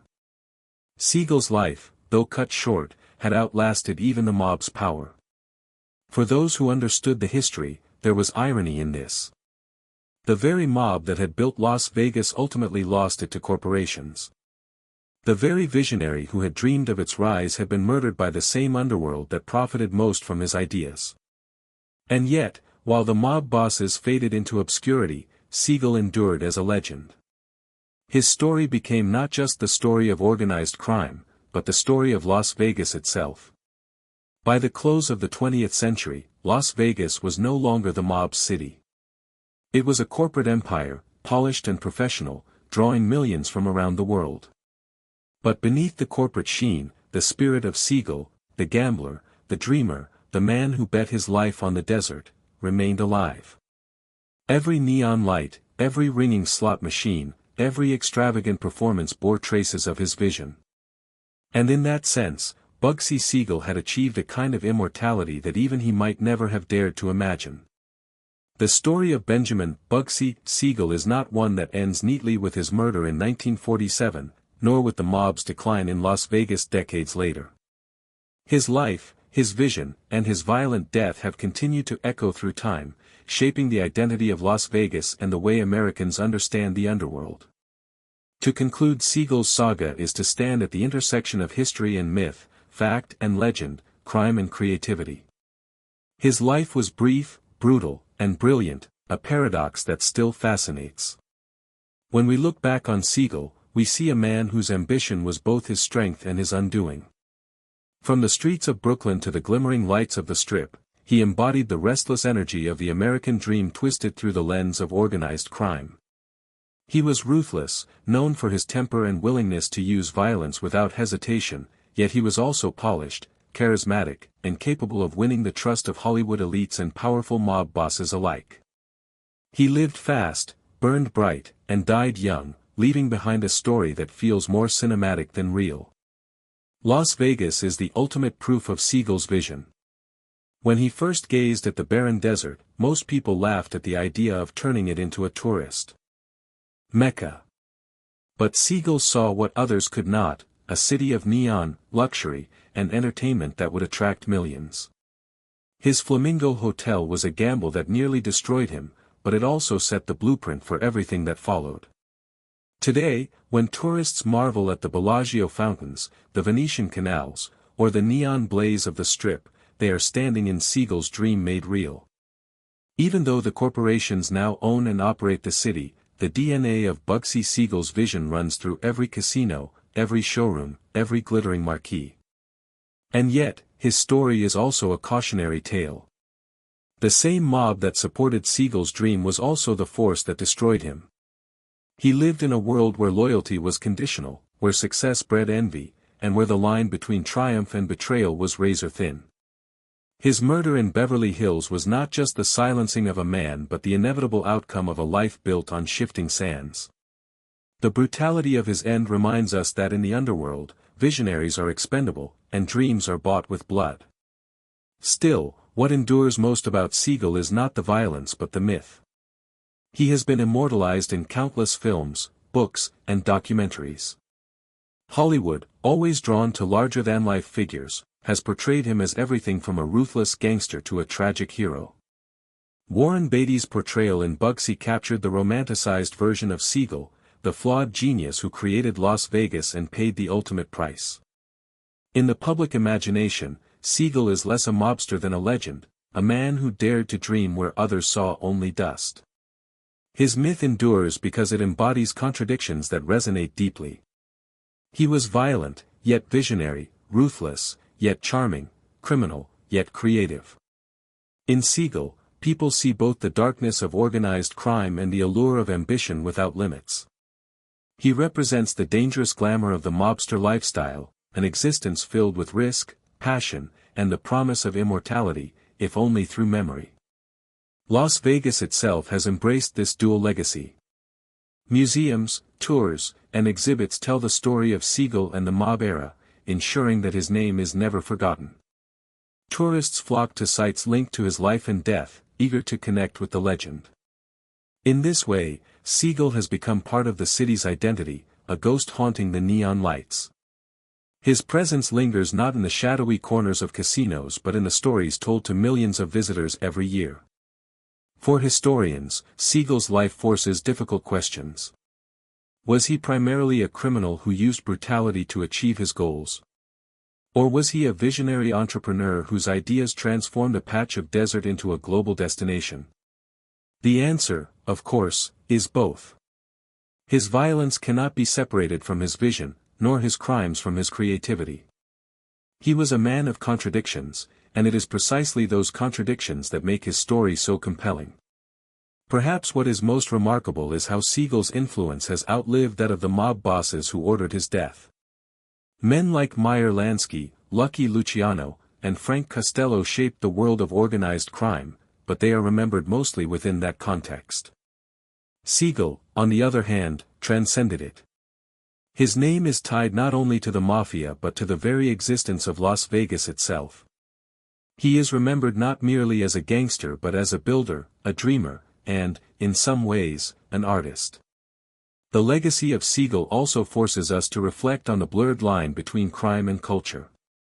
Without organized crime, Las Vegas might never have been built in the way it was. The mob's money and influence created the foundation for the city's rise, even as their violence cast a long shadow. Today, Las Vegas is celebrated as a symbol of entertainment, excess, and possibility, but at its roots lies a story of crime, blood, and betrayal. Siegel embodies that paradox better than anyone.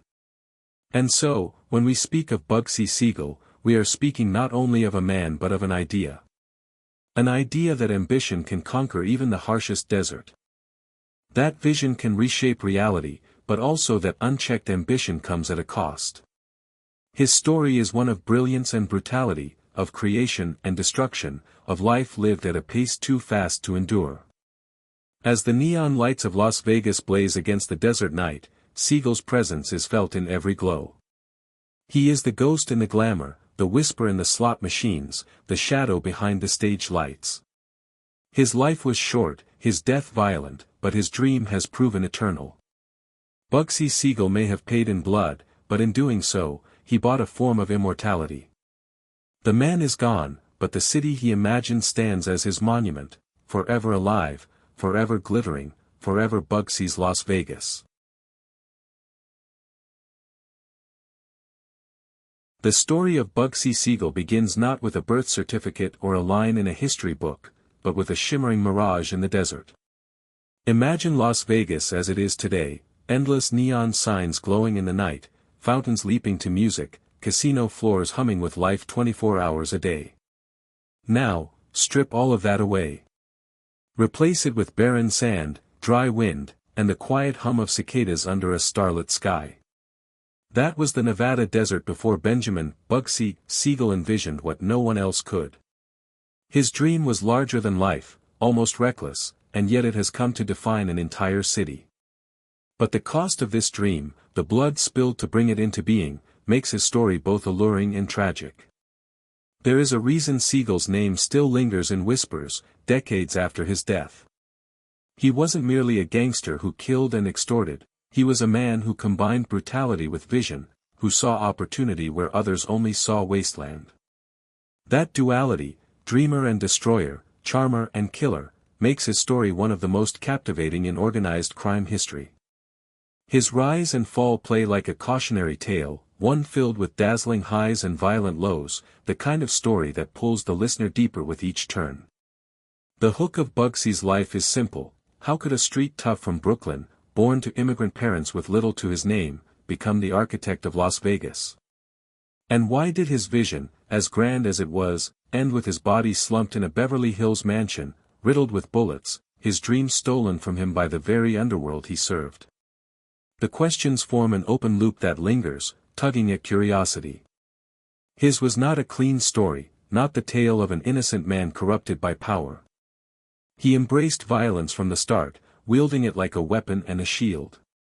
But as his life shows, violence is never free.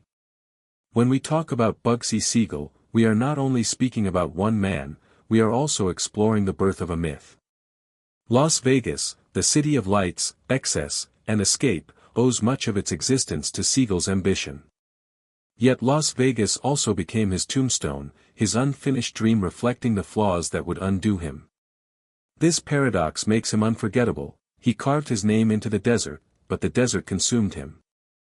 To ease into his story, it is important to set the tone of his world. Brooklyn in the early 1900s was a place of hardship and possibility. Crowded tenements overflowed with immigrant families, each chasing the elusive promise of the American dream.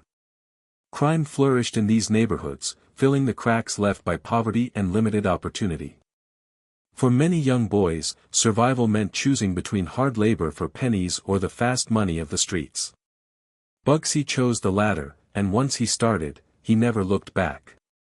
But the man who would one day be called Bugsy was not content to be just another thug on the corner.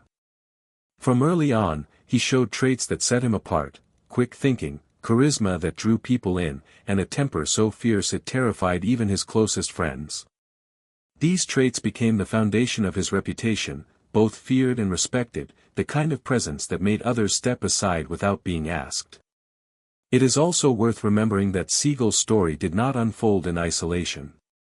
His path was shaped by the turbulence of Prohibition, the rise of organized crime, and the evolution of America itself.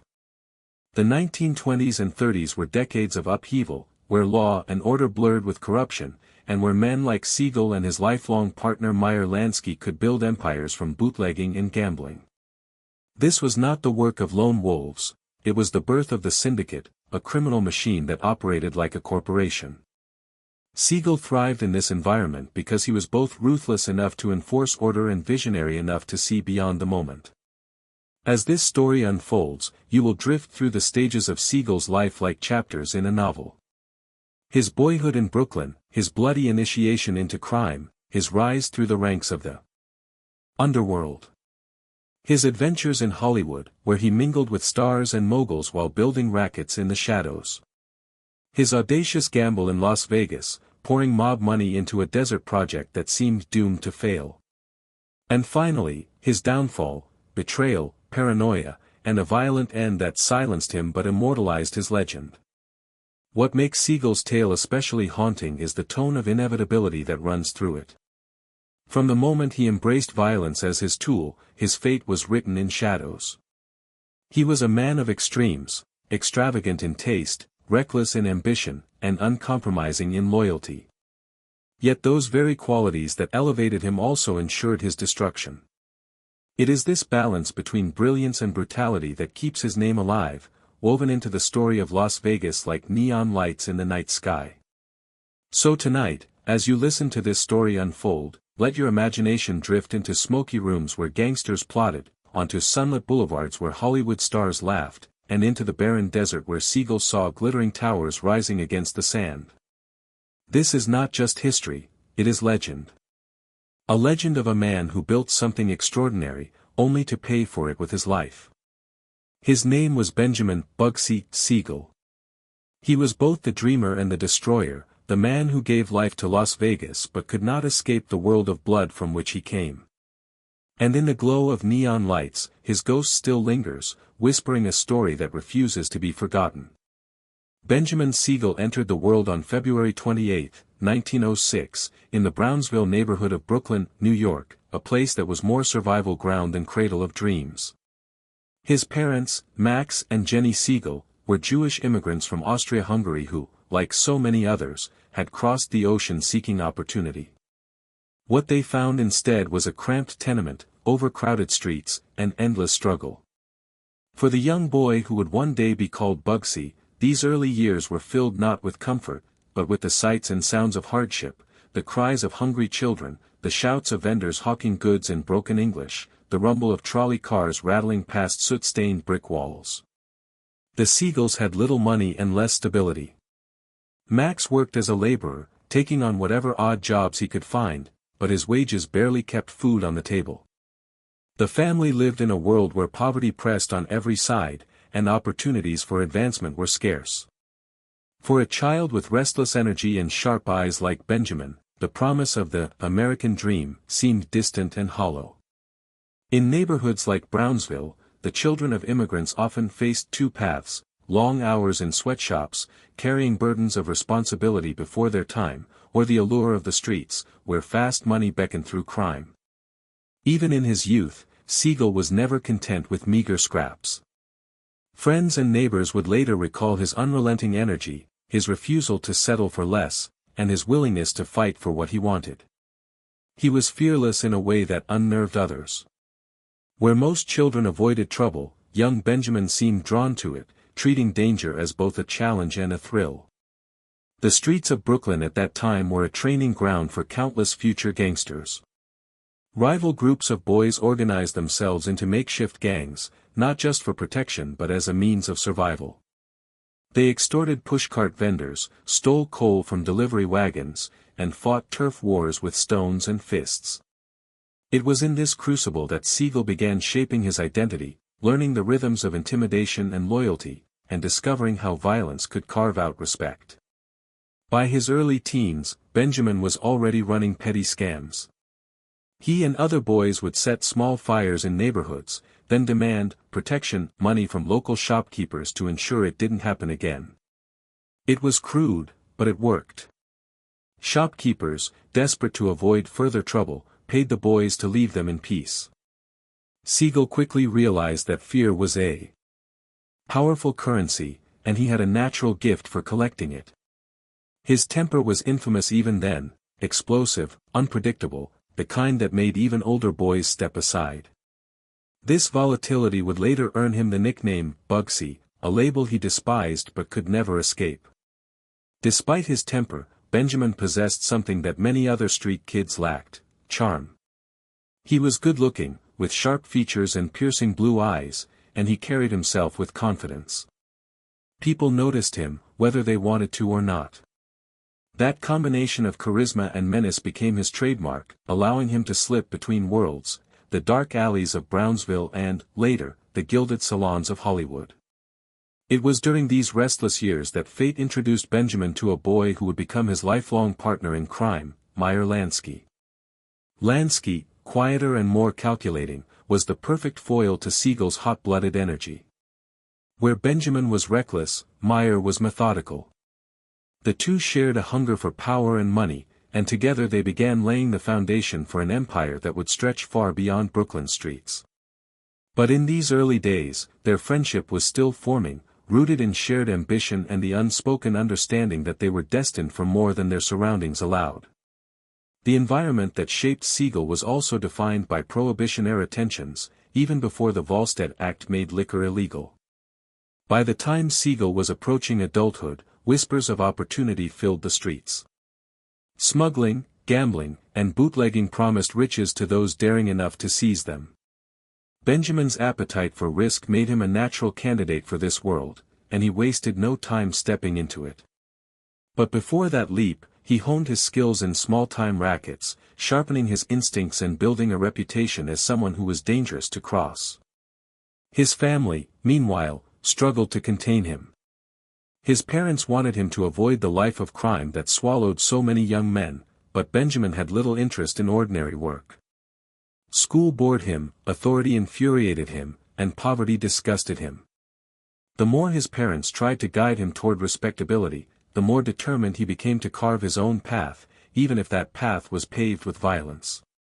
Neighbors would later recall Siegel's dual nature: on one hand, a boy who could flash a dazzling smile and win people over; on the other, a youth whose eyes hardened when challenged, whose fists flew before words were finished. This contradiction defined him for life.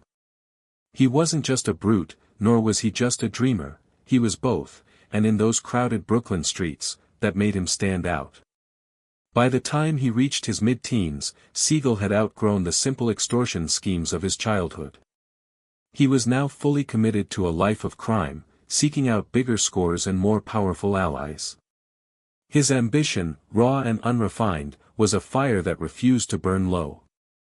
In a neighborhood where thousands of children hustled for survival, Bugsy Siegel was already preparing to rise above them all. The restless youth of Benjamin Siegel is not merely a prologue but a lens through which to view his entire life. His hunger for more than poverty could offer, his comfort with violence, his magnetism, and his loyalty to chosen friends, these traits were not learned later in life but forged in the tenements of Brooklyn. They explain how a boy born to struggling immigrants could grow into one of the most notorious gangsters of his time, a man whose name would one day be tied to glittering casinos and brutal betrayals alike. The desert mirage of Las Vegas was still far in the future, but already, the boy who would build it was learning the lessons of power. Fear could open doors. Loyalty could cement alliances. And ambition, if pursued without restraint, could transform a nobody into a legend, though never without a price. The story of Benjamin Siegel's rise cannot be told without introducing the friendship that would define his career and his reputation. His partnership with Meyer Lansky. If Brooklyn gave Siegel his restless hunger, Lansky gave him structure, focus, and the kind of alliance that turned two boys into criminal legends. Together, they would build something larger than themselves, a gang that was both feared and respected, known in whispers as the Bugs and Meyer Mob. Siegel and Lansky first met as teenagers, sometime around the early 1920s. Both came from immigrant families, both had grown up poor, and both had seen the American dream from the outside looking in. Lansky, the son of Polish-Jewish immigrants, was smaller and more reserved than Siegel, but behind his quiet demeanor was a razor-sharp mind.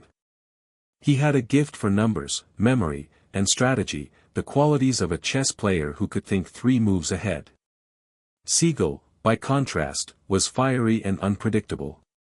Where Lansky thought, Siegel acted. Their partnership was a perfect balance of brains and brawn, logic and impulse. And most importantly, each trusted the other without hesitation, a loyalty that lasted their entire lives. It wasn't long before the two boys began making their mark on Brooklyn's underworld. The early 1920s were fertile ground for ambitious young criminals. Prohibition had just been enacted, and suddenly the production and distribution of alcohol, something millions of Americans still demanded, was illegal. The black market exploded, and every street gang wanted a piece.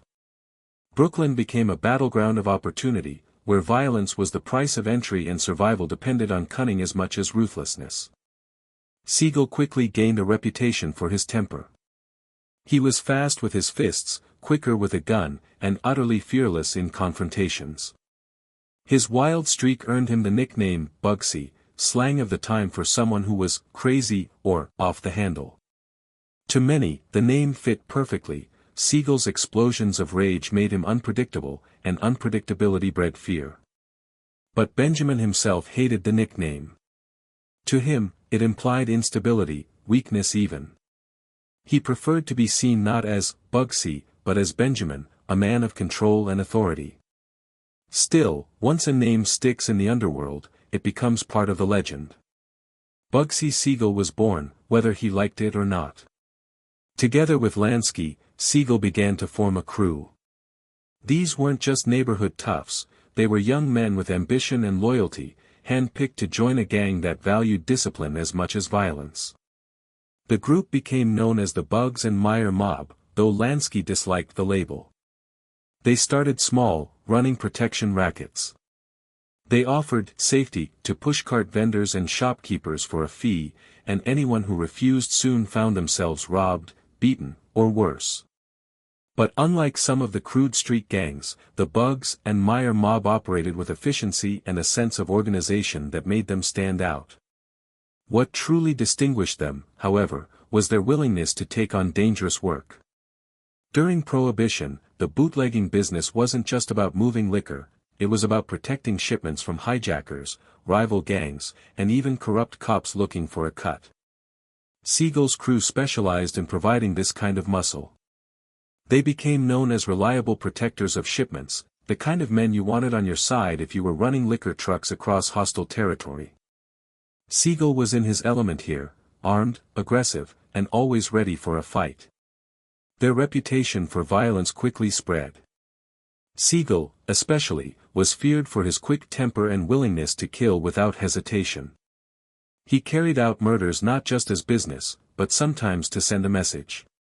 For him, eliminating an enemy was as much about demonstrating power as it was about survival. The combination of Lansky's calculating leadership and Siegel's raw aggression turned their gang into one of the most effective enforcement groups of the Prohibition era. It wasn't long before their talents attracted the attention of larger players. Charles, Lucky, Luciano and other rising mob figures were watching the new generation of gangsters, looking for men who could handle the bloody work of organized crime while also thinking ahead. Siegel and Lansky fit that mold perfectly. But before they would become Luciano's allies, the Bugs and Meyer Mob had to survive the brutal street wars of the 1920s. One of the key arenas where Siegel proved himself was the fight against rival gangs who tried to muscle in on their territory. The crew clashed with Italian, Irish, and other Jewish gangs, each vying for control of the lucrative bootlegging routes.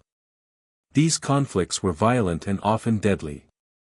Shootouts in the streets, ambushes in dark alleys, and bodies turning up in the East River became part of daily life. In these battles, Siegel's reputation grew. He wasn't just another tough guy with a gun, he was relentless, the kind of man who would chase an enemy into their own home to finish the job. Stories from this period illustrate Siegel's ruthlessness. It's said that he once carried a pistol wrapped in newspaper, ready to fire without warning.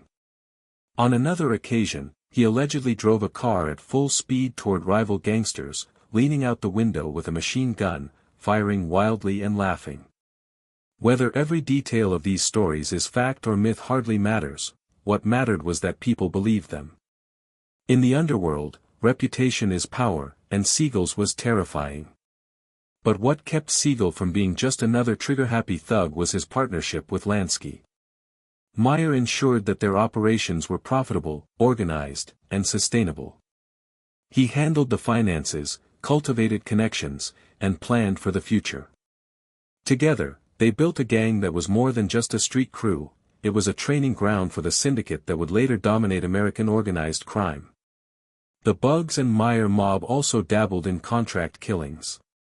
Rumors suggest that Siegel was among the early enforcers who would one day be connected to Murder Incorporated, the mob's infamous enforcement wing. Whether or not Siegel personally carried out every killing attributed to him, the perception was enough to solidify his image as a killer for hire. When mob bosses needed someone eliminated, Siegel's name was whispered in dark corners as a man who could get the job done. Through it all, Siegel remained close to Lansky, who often acted as his anchor. Lansky respected Siegel's loyalty. No matter how violent or chaotic things became, Bugsy never betrayed his friends. This loyalty would later save Siegel's life more than once, when others in the mob might have written him off as too reckless. But in the early days, it was their shared hunger that kept them moving forward, climbing the ladder of organized crime together. By the end of the 1920s, the Bugs and Meyer mob had established itself as a force in New York. They weren't yet the powerful figures they would become, but they had laid the foundation. Siegel was known as a killer with charm, Lansky as the quiet mastermind, and together they were unstoppable. Their crew would eventually merge into something larger, feeding into Luciano's vision of a national syndicate. But those first years, the fires, the beatings, the rackets, were where their legend was forged. From the crowded streets of Brooklyn, Benjamin Siegel was beginning to carve a path that would take him far beyond the city's limits. His violent temper and relentless ambition, paired with Lansky's intellect, ensured that the Bugs and Meyer mob was more than a street gang. It was the embryo of something much larger. The world of organized crime was changing, and Siegel was ready to seize his place within it. The 1920s were roaring across America, and nowhere did they roar louder than in the underworld. When the Volstead Act outlawed alcohol in 1920, it did more than ban a drink. It created a billion-dollar black market that transformed petty criminals into powerful gangsters.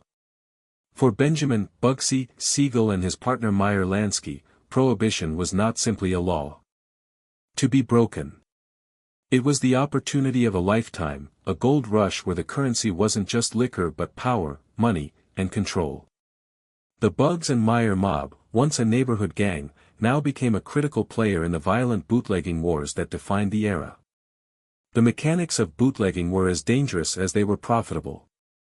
Liquor had to be manufactured, smuggled, distributed, and sold, all while avoiding federal agents and fending off rival gangs. In New York City, hundreds of small-time operators were scrambling to control routes, bars, and breweries. Violence was inevitable. Trucks carrying whiskey from Canada or rum from the Caribbean were hijacked.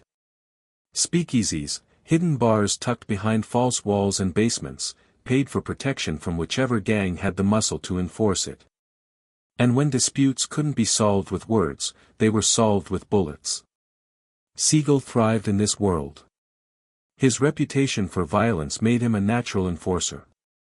If someone tried to hijack a shipment or refused to pay their share, Siegel and his crew made sure the problem was dealt with swiftly and brutally. Tales circulated of Siegel riding shotgun on liquor convoys, armed with a Thompson submachine gun, daring anyone to try and take what belonged to his crew. He loved the thrill of confrontation, the adrenaline of danger, and the fear his presence inspired. His nickname, Bugsy, which he despised, reflected the perception that he was a man you didn't cross, because he might snap at any moment. But Siegel wasn't just muscle. He was ambitious, always looking for ways to expand. With Lansky at his side handling strategy, the Bugs and Meyer mob began offering their services as protection for other bootleggers. They weren't the biggest gang in New York, but they earned a reputation for efficiency and reliability. If you paid them to guard your shipment, it arrived. If you hired them to deal with a rival, the rival disappeared. In the ruthless economy of prohibition, reliability was priceless. This period also marked Siegel's deepening involvement in alliances with other rising figures. Charles, Lucky, Luciano, Vito Genovese, and Frank Costello were all carving out their empires, and they noticed Siegel and Lansky's effectiveness. Luciano, in particular, admired Lansky's sharp mind and Siegel's loyalty.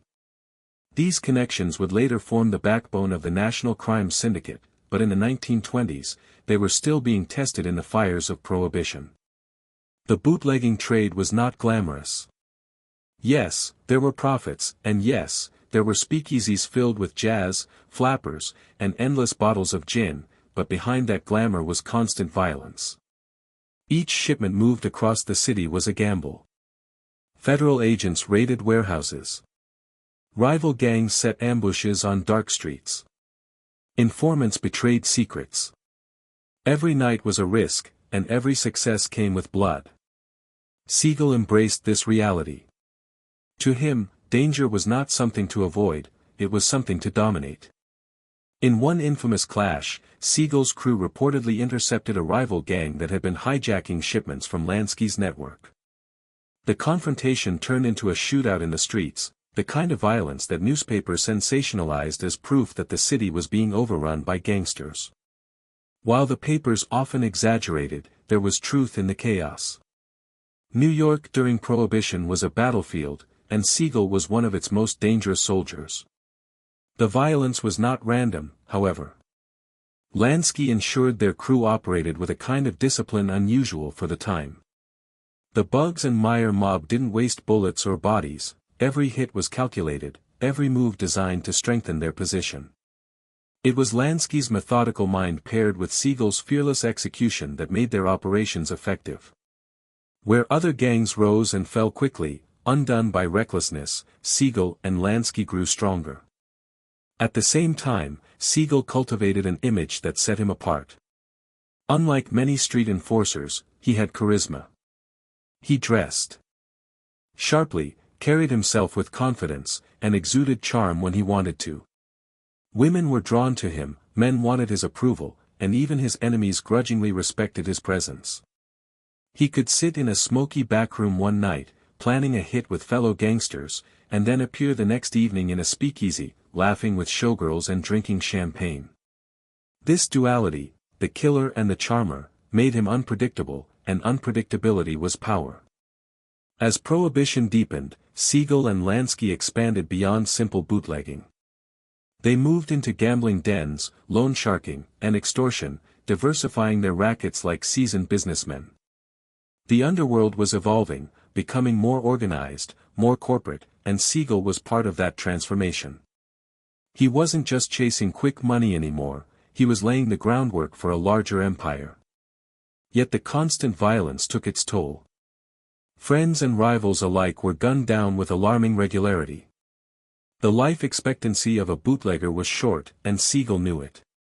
He survived not just through luck, but through a combination of fearlessness and loyalty. Those who followed him knew he would fight for them, just as fiercely as he fought for himself. That loyalty, rare in the underworld, became one of his defining traits. By the late 1920s, the Bugs and Meyer mob had secured its place in New York's criminal hierarchy. They were no longer just kids from Brooklyn running petty rackets, they were trusted allies of men like Luciano, hired guns for the syndicate in its infancy. Siegel's reputation as a fearless enforcer was sealed. He was still young, barely in his 20s, but already his name carried weight. Prohibition was a crucible, and it forged Siegel into something more than a street tough. It gave him the experience, the connections, and the confidence to climb higher. The streets of Brooklyn had given him his start, but now he was playing on a larger stage. He had survived shootouts, built alliances, and proven his loyalty. And though the repeal of Prohibition was still years away, Siegel's eyes were already looking beyond bootlegging. He craved more money, more power, more influence. The desert mirage of Las Vegas was still far in the distance, but the restless hunger that would lead him there was already burning. The repeal of Prohibition was still several years away, but by the early 1930s, something more important was happening beneath the surface of America's criminal underworld organization. For decades, gangs had fought for scraps of territory, bleeding each other dry in endless turf wars. But Charles "Lucky" Luciano had a vision, one that would forever reshape organized crime in America. He imagined a syndicate where the most powerful mob bosses worked together, pooling resources, dividing territories, and avoiding unnecessary bloodshed that cost money and lives. It was a vision that turned the chaos of bootlegging into something far more enduring, and Benjamin "Bugsy" Siegel would be at its center. Siegel's friendship with Meyer Lansky had already proven invaluable. Lansky had a mind for structure, a gift for strategy that complemented Siegel's appetite for action. Together, they caught the attention of Luciano, who was building alliances to challenge the old guard of the Mafia, the so-called Mustache Petes, who resisted modernization. Luciano saw in Siegel not just a soldier, but a loyal, fearless enforcer who could be trusted to carry out sensitive missions. Siegel wasn't Italian, which under traditional Mafia rules should have barred him from advancement.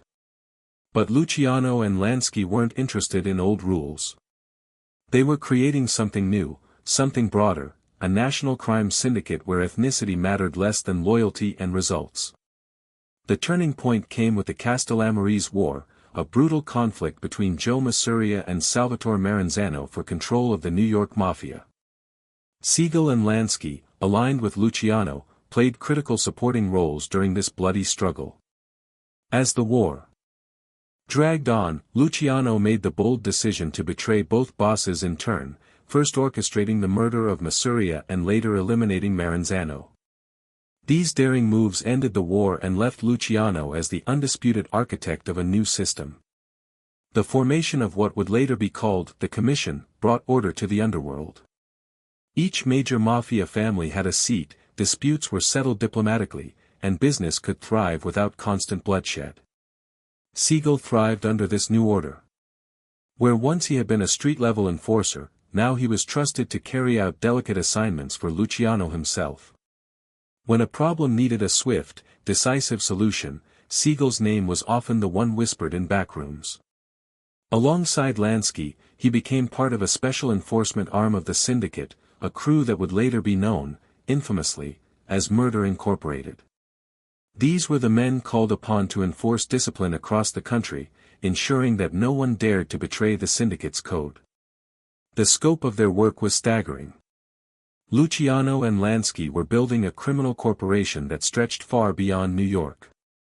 Gambling rackets in Florida, drug smuggling routes, prostitution rings, and labor racketeering, all of it fed into the syndicate's profits. And whenever disputes arose in Chicago, Cleveland, Detroit, or Los Angeles, enforcers like Siegel were dispatched to settle matters. In this way, Siegel's reputation grew far beyond Brooklyn. He was no longer just a neighborhood tough guy, he was a national figure, a man whose name carried weight in cities he had never even visited. But Siegel wasn't content with simply being muscle. He admired Luciano's vision and Lansky's brilliance, and he wanted to be more than just their enforcer. He wanted to be seen as a leader in his own right. His charisma helped. Unlike many hardened gangsters, Siegel could navigate high society with ease. He dressed impeccably, spoke with confidence, and had the kind of charm that made him welcome in nightclubs, restaurants, and theaters where the wealthy and famous gathered. This ability to straddle the worlds of crime and glamour set him apart. It was during this period that Siegel deepened ties with other underworld luminaries, figures who would later define American organized crime. He built trust with Frank Costello, who managed the syndicate's political connections, and with Albert Anastasia, whose reputation for brutality matched Siegel's own. Together, they were part of a generation of gangsters who modernized the mob, replacing the old traditions of Sicilian secrecy with something more pragmatic, more American.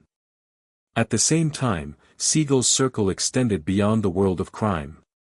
He loved being seen in nightclubs alongside entertainers, athletes, and politicians. To many, he didn't appear to be a gangster at all. He was a charming man about town, always in a tailored suit, always with a beautiful woman on his arm. This dual life, the feared killer in the shadows and the glamorous figure in the limelight, made him a fascinating character to those who encountered him. Yet Siegel's rise within the syndicate wasn't without risk. The same ambition that fueled his climb also made him restless. He wasn't satisfied with the careful, calculated profits that men like Lansky preferred. Siegel wanted bold moves, ventures that could make millions overnight. This hunger for more would one day lead him west, to California, and then to the Nevada desert. But in the early 1930s, he was still proving himself, still earning the trust of men like Luciano who controlled the flow of power and money. One of Siegel's most dangerous assignments came during the syndicate's crackdown on renegade bootleggers and racketeers who resisted the new order. Siegel and his crew were tasked with enforcing discipline, sometimes through intimidation, sometimes through murder.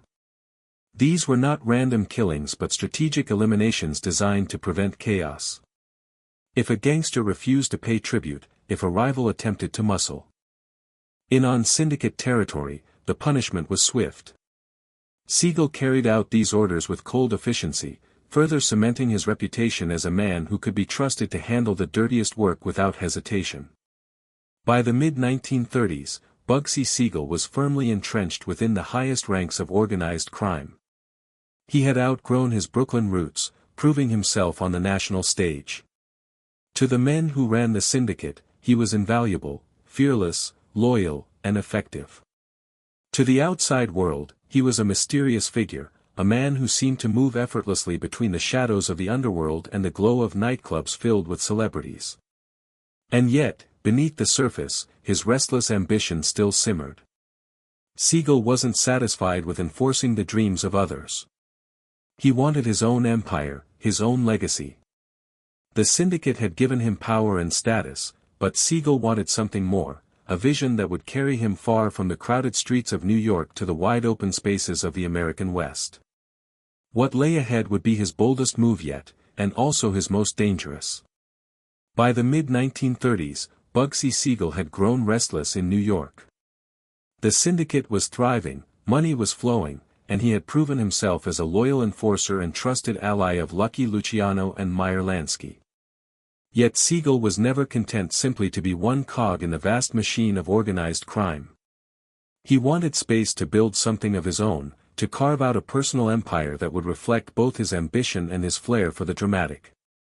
That opportunity came on the West Coast, where Hollywood glittered with wealth, glamour, and untapped potential for men who knew how to exploit it. California promised a different kind of underworld, one that mingled with movie stars instead of back-alley bootleggers. The syndicate encouraged Siegel's move westward, viewing it as an expansion of their reach. Los Angeles in the 1930s was a booming city, attracting not only actors and directors but also gamblers, hustlers, and racketeers. The film industry was pouring millions into the local economy, and with it came opportunities for extortion, protection rackets, and the shadowy gambling clubs that catered to the rich and famous. While Lansky remained in New York orchestrating the broader operations of the syndicate, Siegel was dispatched as a kind of ambassador, part gangster, part visionary, tasked with planting the syndicate's flag in Hollywood. When Siegel arrived in Los Angeles, he immediately stood out. Unlike many East Coast mobsters, who often dressed plainly and carried themselves with quiet menace, Siegel radiated style. He wore expensive suits tailored to perfection, his dark hair slicked back with care, and his piercing blue eyes alive with intensity. He could mingle with actors, producers, and socialites without seeming out of place. He was dangerous, yes, but also magnetic. People were drawn to him, fascinated by the aura of danger that seemed to follow him into every room. Hollywood at that time was not untouched by organized crime. Gambling clubs, often hidden behind respectable facades, thrived in Los Angeles and Beverly Hills.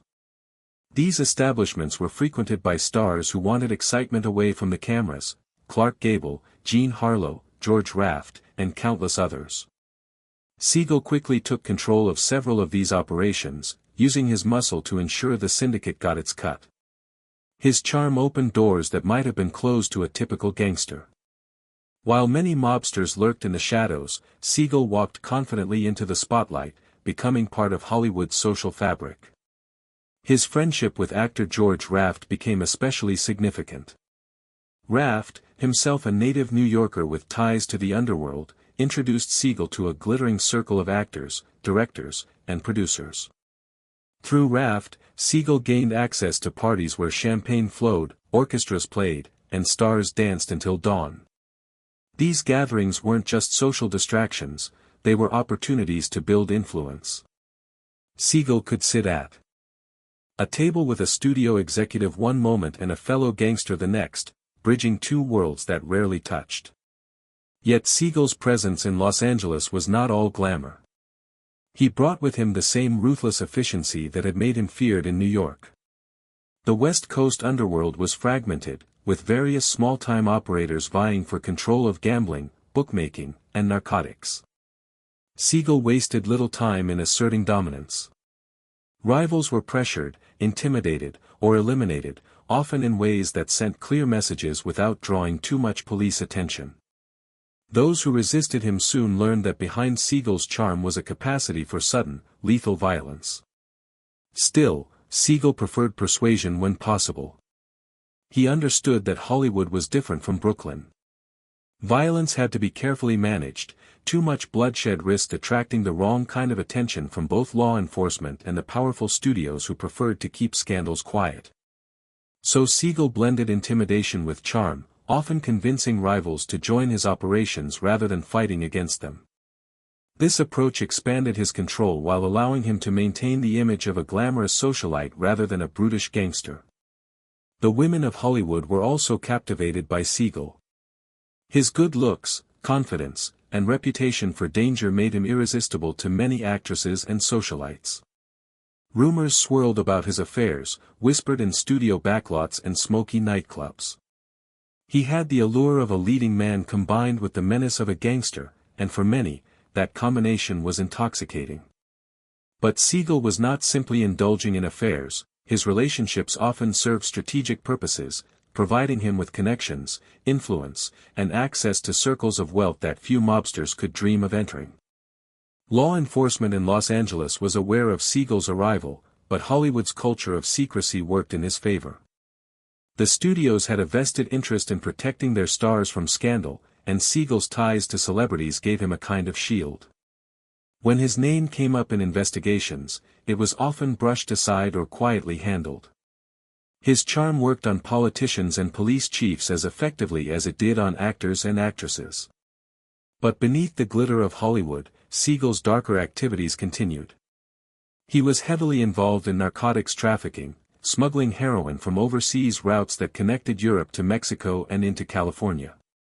These operations were lucrative but dangerous, attracting federal scrutiny. Siegel managed them carefully, using layers of intermediaries to insulate himself from direct exposure. He also expanded into bookmaking, controlling illegal bets placed on horse races and boxing matches, activities beloved by both the wealthy and working-class Angelenos. Hollywood, however, was more than just another racket to Siegel. It was a stage, and he played his role perfectly. He became known not just as a gangster but as a figure of intrigue, a man who embodied both the danger and allure of the underworld. Studio gossip columns occasionally hinted at his presence at exclusive gatherings, describing him as handsome, mysterious, and dangerously charming.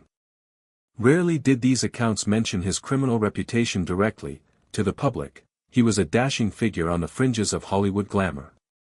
This dual identity, celebrity socialite and ruthless gangster, made Siegel unique in the syndicate's roster of men. While Lansky stayed behind the curtain, pulling financial strings, Siegel stood in the spotlight, enjoying the attention. He relished it, perhaps more than was wise. Fame and crime rarely mix well, and the more visible Siegel became, the greater the risks he invited. Yet for the moment, Los Angeles seemed to belong to him. He had established the syndicate's presence on the West Coast, built powerful connections in Hollywood, and created a life that combined violence, glamour, and wealth. To Siegel, it must have felt like destiny. But beneath the glittering surface, trouble was already brewing. His ambition for something bigger, something monumental, was growing stronger. California had given him a stage, but it was Nevada, with its desert sands and wide-open laws, that would soon capture his imagination. The dream of building a city from nothing, a city of lights and casinos, was still just a vision. Yet even as Siegel enjoyed Hollywood's embrace, that vision was quietly taking shape in his restless mind. By the mid-1930s, while Bugsy Siegel enjoyed his glamorous double life in California, he was still deeply tied to the darker heart of the syndicate.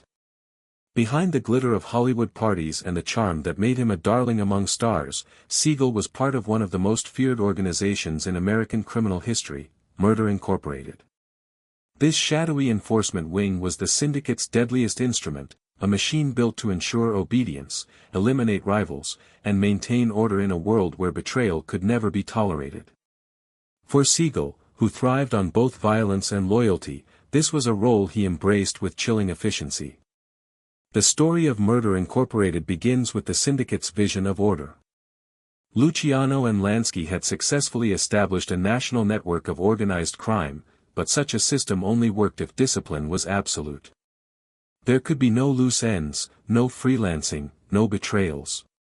To maintain control, they needed a group of trusted killers, men who could be dispatched at a moment's notice, who would carry out executions without hesitation, and who would leave behind no evidence that could tie the murders back to the syndicate's leadership.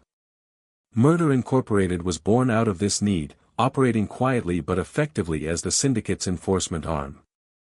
Siegel fit perfectly into this framework. He had already proven his willingness to kill, his loyalty to Lansky and Luciano, and his ability to operate across city lines without drawing too much attention. But what made him especially valuable was his unpredictability. He carried himself like a man who might explode at any moment, and yet when given orders, he carried them out with precise focus. To the syndicate bosses, this was the perfect combination, a man feared for his volatility, yet disciplined enough to obey orders when it mattered most. The operations of Murder Incorporated were centered in Brooklyn, with men like Louis, Lepka, Buchalter and Albert Anastasia overseeing its activities. But its reach was national. From Chicago to Miami, from Cleveland to Los Angeles, if the syndicate needed someone removed, Murder Incorporated delivered. The killers, many of them Jewish or Italian immigrants like Siegel, worked in teams, often using ice picks, ropes, or silenced pistols to ensure efficiency and discretion. Their services were not limited to mobsters alone, businessmen, union leaders, and anyone who posed a threat to the syndicate's profits could find themselves on the group's list. For Siegel, participation in Murder Incorporated cemented his reputation as more than just a flashy Hollywood gangster. It reminded everyone, friends, rivals, and allies alike, that beneath the charm and expensive suits was a man entirely capable of ruthless violence. Stories circulated of Siegel being called upon to handle especially delicate jobs, situations where trust and silence were paramount. These tales were whispered in nightclubs and back alleys, feeding the myth of Bugsy as both glamorous and terrifying. Yet Siegel was not merely a hired gun. His role in Murder Incorporated was also symbolic of his place within the syndicate's inner circle. Only the most trusted men were allowed to participate in such operations. Each assignment carried immense risk. An arrest or a careless mistake could bring the full weight of law enforcement crashing down on the syndicate. That Siegel was trusted with such tasks demonstrated the confidence Luciano, Lansky, and others had in him. He was not expendable muscle, he was an insider, a man whose loyalty had been tested in blood. At the same time, Murder Incorporated reflected a darker truth about the world Siegel inhabited. To maintain order in organized crime, violence was not an occasional necessity but a constant undercurrent. Betrayal, greed, and ambition were ever-present threats. The syndicate could negotiate business deals, launder money, and build empires, but when words failed, the solution was murder. And men like Siegel ensured that solution was carried out swiftly and mercilessly. In Los Angeles, Siegel's association with Murder Incorporated gave him a fearsome aura. Rivals who might have challenged his control of gambling or narcotics quickly thought twice when reminded of his reputation. To cross Siegel was not simply to risk a street fight, it was to risk being quietly eliminated, your body dumped in a remote canyon or a desert ditch.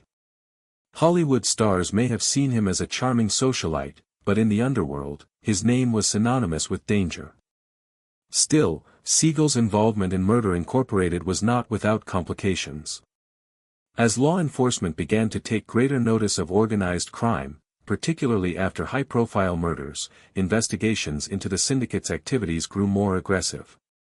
Prosecutors like Thomas Dewey in New York sought to dismantle the networks Luciano and Lansky had built, and in doing so, they exposed pieces of the murder-for-hire apparatus. Informants whispered names, detectives followed leads, and the public became fascinated by the idea of a secret society of killers operating with impunity. Siegel, however, was rarely touched by these investigations. His ability to maintain a glamorous public persona insulated him. To the outside world, he was a man about town in Los Angeles, attending premieres, dining at fashionable restaurants, and rubbing shoulders with movie stars. The duality of his life, socialite by day, enforcer by night, made him difficult to pin down. Police could suspect him, but proving his involvement in specific killings was another matter entirely. For Siegel, this dual existence was exhilarating. Murder Incorporated gave him the power and reputation he craved, while Hollywood gave him the glamour and adoration he enjoyed. Few men could balance such extremes, but Siegel seemed to thrive in the tension between them. Perhaps it was this very duality that defined him, the man who could charm an actress with a smile in the evening, and then oversee a brutal execution before dawn. By the late 1930s, Murder Incorporated had carried out hundreds of killings across the country. Siegel's exact role remains shrouded in mystery, by design, but his involvement was undeniable. He was part of the inner circle, part of the machinery that kept the syndicate running smoothly through fear and discipline. To those inside organized crime, his reputation was legendary. To those outside, he was a charming enigma, a man whose secrets lay hidden beneath the surface of Hollywood glamour. But the very existence of Murder Incorporated sowed seeds of Siegel's eventual downfall. The violence that sustained the syndicate also attracted attention. Newspapers sensationalized the killings, prosecutors built cases, and law enforcement closed in. For now, Siegel remained untouchable, living lavishly in California while still connected to the syndicate's darkest operations. Yet the balance he maintained was fragile. The more he indulged in the spotlight, the more visible he became, and visibility was dangerous in a world that thrived on shadows. Siegel's reputation as a member of Murder Incorporated reinforced his image as a man who could not be crossed. It gave him power, respect, and influence, but it also tethered him irrevocably to violence. No matter how charming or glamorous he appeared, he could never escape the reality that his power was built on blood. Hollywood might have adored him, but the underworld knew the truth. Bugsy Siegel was not merely a gangster, he was one of the syndicate's deadliest weapons. By the late 1930s, Bugsy Siegel had fully embedded himself in Los Angeles, and his life there looked unlike that of almost any other gangster in America. For most mobsters, their world was shadows, smoky backrooms, and whispered deals made under the cover of night. But Siegel's Los Angeles was bright, loud, and glittering with the lights of Hollywood. He moved through that world like a movie star himself, handsome, charming, and impossibly confident. While his roots and loyalty remained tied to the syndicate, Siegel was now living a life that blurred the line between gangster and celebrity, a dual identity that made him both admired and envied. Hollywood was, in many ways, the perfect stage for Siegel. He was a man who loved appearances, tailored suits, polished shoes, silk ties, and a smile that could disarm even the most suspicious onlooker. Unlike the grizzled mob bosses of New York, Siegel didn't appear hardened or weary. He looked like he belonged at premieres, at parties, at the center of the glamour that defined the golden age of cinema. For him, this was not just about indulgence, it was about image. In Hollywood, reputation was everything, and Siegel crafted his carefully. To the stars and socialites, he was the dashing friend with a dangerous edge. To fellow gangsters, he was the man who could walk among the rich and powerful as an equal, opening doors for business opportunities others could only dream of. George Raft, the actor who had become Siegel's closest connection in Hollywood, played a pivotal role in this transformation. Raft was famous for portraying gangsters on screen, but he also carried real-life ties to the underworld. Through Raft, Siegel met directors, producers, and studio executives, men who were fascinated by the authenticity Siegel brought into their world. At parties, while orchestras played and champagne glasses clinked, Siegel would hold court with stories that hinted at danger without ever confirming details. The actors, who spent their days pretending to be tough, admired the real toughness he represented. Among actresses, Siegel was irresistible. His blue eyes, sharp features, and aura of danger gave him the kind of magnetism Hollywood manufactured but rarely found in reality. He was linked romantically to numerous women, both starlets seeking adventure and established actresses drawn to the thrill of his presence. Gossip columns hinted at his affairs, though rarely directly naming him. The studios had too much invested in their stars to allow scandal to break openly. Still, whispers spread through backlots and nightclubs, and Siegel's reputation as a charming rogue only grew. But beneath the surface of this glamour was business. Siegel's connections in Hollywood weren't only social, they were strategic. He saw opportunities in gambling, bookmaking, and extortion that came with catering to wealthy stars. Many actors and executives enjoyed placing bets on horse races or indulging in high-stakes card games, and Siegel made sure he controlled the avenues through which they could do so. The gambling clubs he oversaw became playgrounds for the rich, places where stars could let loose without fear of exposure, provided they paid their dues to Siegel and the syndicate. Not all of his ventures were strictly illegal. Siegel invested in real estate, racehorses, and legitimate businesses, often using Hollywood contacts to mask or launder the profits from his criminal operations. These moves reflected his ambition to be more than just a gangster. He wanted the respect of legitimate businessmen, the kind of wealth and influence that came without the constant risk of arrest or betrayal. In his mind, he was not merely operating rackets, he was building an empire that straddled both the underworld and high society.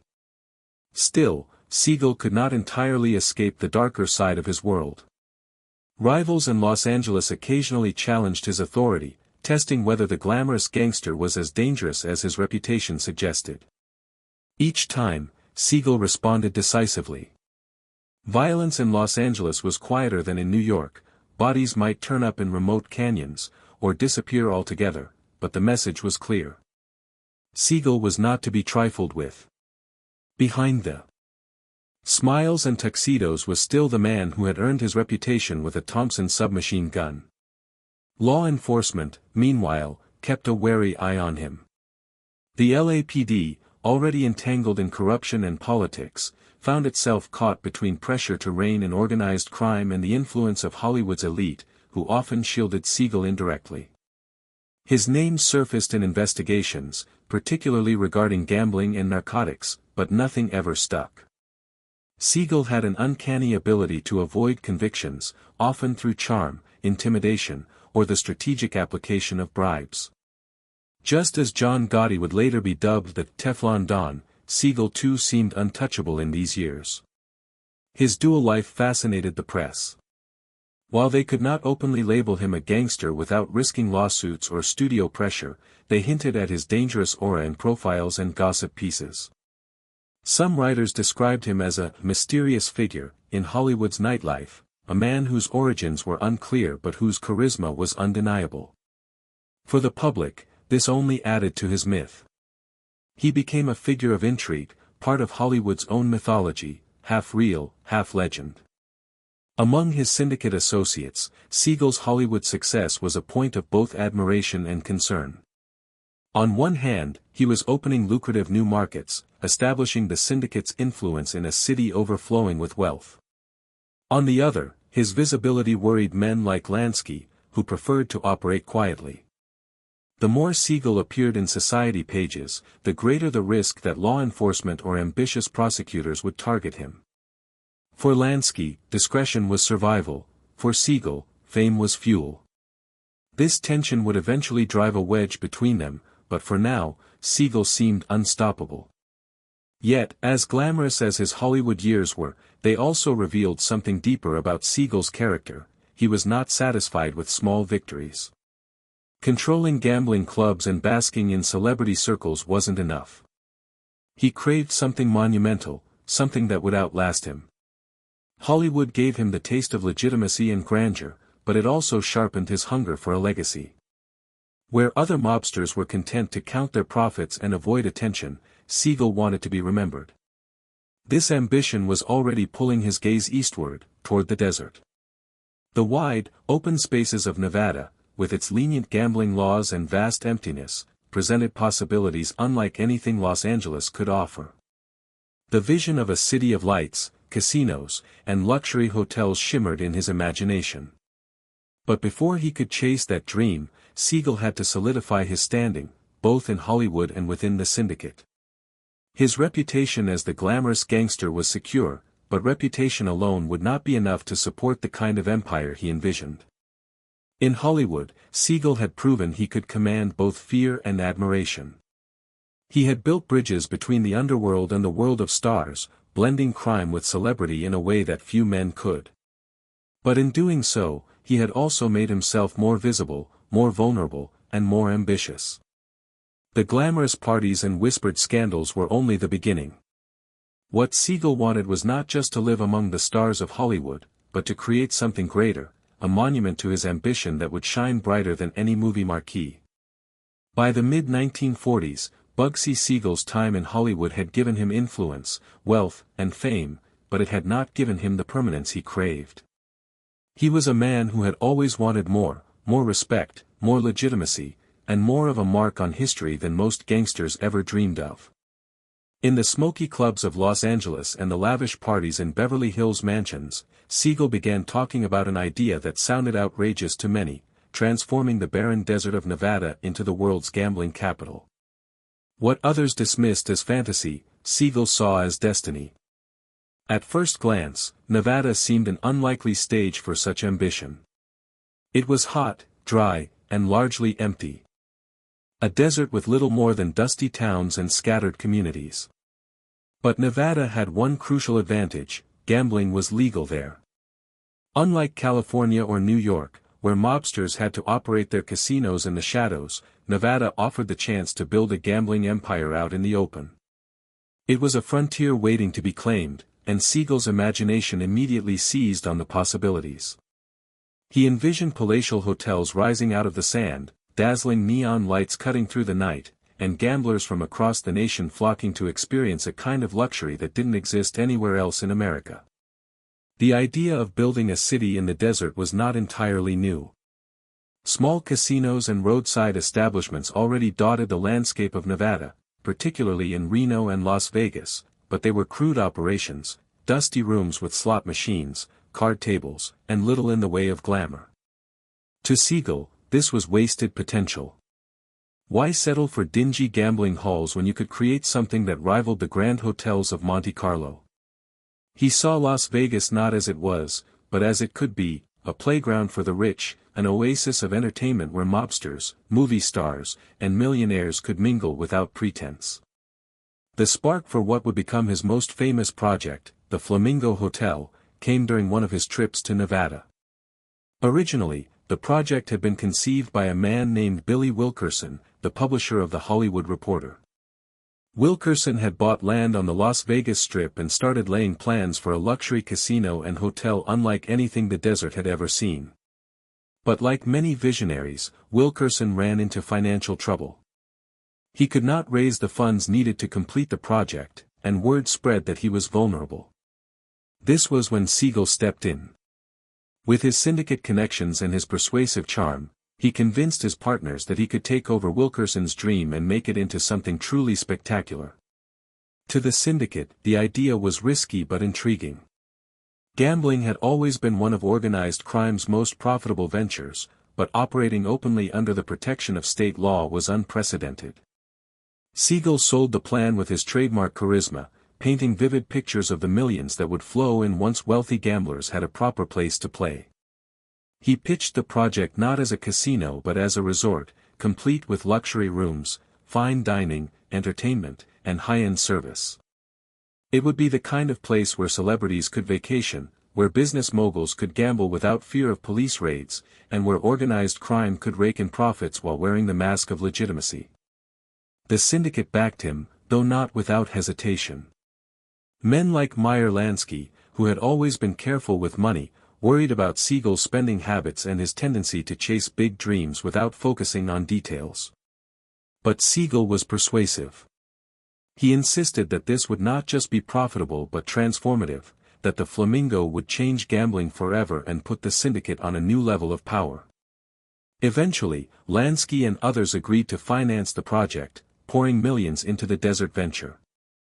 Once Siegel took control, the scale of the project grew dramatically. He wanted everything to be perfect: the finest marble, the most luxurious draperies, state-of-the-art kitchens, and entertainment that would rival Broadway. He hired top architects, designers, and engineers, many of whom had never worked on a project of this scale in the middle of the desert. Trucks hauled in materials from Los Angeles, workers toiled in the sweltering heat, and the costs skyrocketed. What had begun as a modest resort ballooned into an extravaganza, with Siegel refusing to compromise on his vision. Siegel's passion for the Flamingo was not just business, it was personal. To him, this was his chance to step out of the shadows of the underworld and create something that would outlive him. He wanted the Flamingo to be the crown jewel of Las Vegas, the place that announced him not just as a gangster but as a visionary. He began talking about Las Vegas the way moguls talked about empires. In his eyes, he wasn't just building a hotel, he was laying the foundation for an entire city of lights and luxury. Of course, his ambition came with consequences. The rising costs alarmed his backers, especially Lansky, who began receiving reports that Siegel was burning through syndicate money with little accountability. What had been projected to cost $1 million was now running into several millions, a staggering sum at the time. Rumors swirled that Siegel was skimming funds, though whether he was stealing or simply mismanaging the budget remains debated to this day. For the cautious Lansky, this was deeply troubling. For Siegel, it was simply the price of greatness. Meanwhile, Siegel continued to use his Hollywood connections to build hype for the project. He boasted to stars and producers about the Flamingo, inviting them to imagine weekends in the desert filled with gambling, entertainment, and luxury. He pictured Hollywood elites making Las Vegas their playground, lending the city an air of glamour that would attract tourists from across the nation. Slowly, the idea began to catch on. For the first time, people began to take seriously the notion that Las Vegas could become more than just a dusty stopover, it could become a destination. The construction of the Flamingo was not just a turning point in Siegel's life, it was a turning point in American culture. Before the Flamingo, gambling was seen largely as a vice, associated with smoke-filled rooms and shady operators. Siegel wanted to reframe it as entertainment, as part of a luxurious lifestyle. In doing so, he was not just building a casino, he was reshaping how Americans thought about leisure, risk, and glamour. His vision was bold, even revolutionary. But the more he built, the more pressure mounted. Syndicate leaders in New York and Chicago demanded updates, wanting to know when the profits would start flowing. Siegel kept promising that once the Flamingo opened, the money would pour in. Yet delays continued, costs spiraled higher, and whispers of dissatisfaction grew louder. What began as a dream was turning into a gamble of its own, one that threatened not only Siegel's reputation but his life.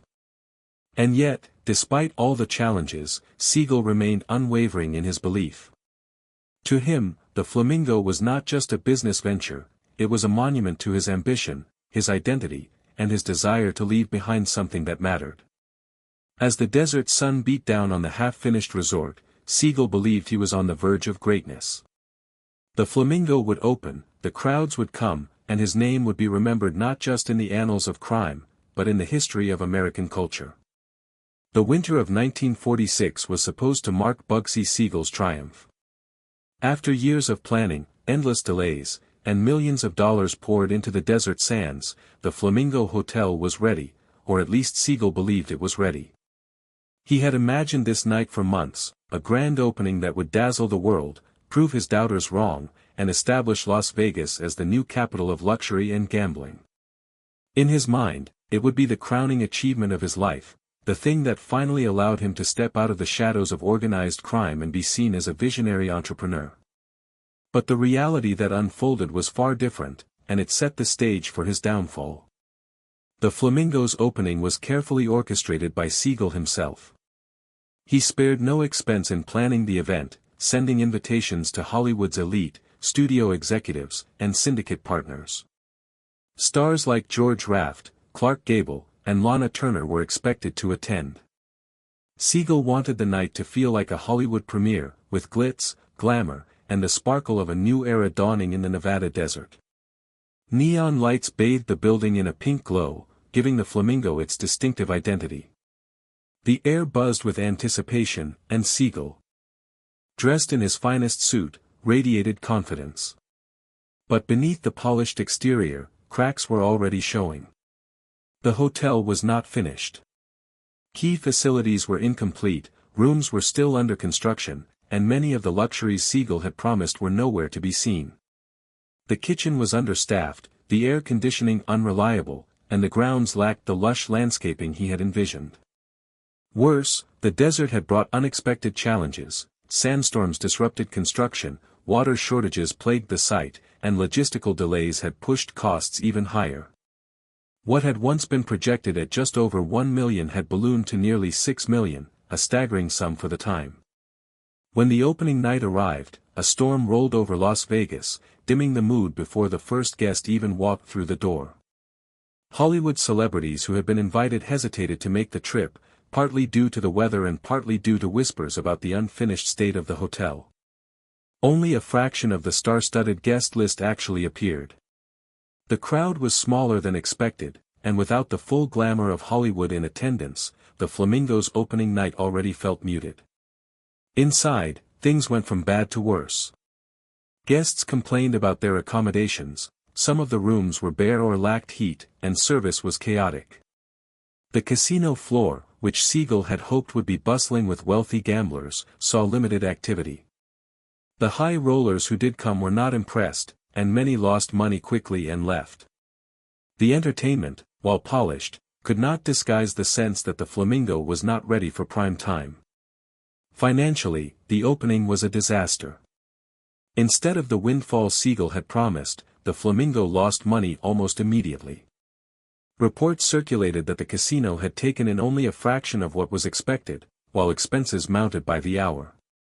For Siegel, who had staked his reputation and his life on the success of the resort, it was a humiliating setback.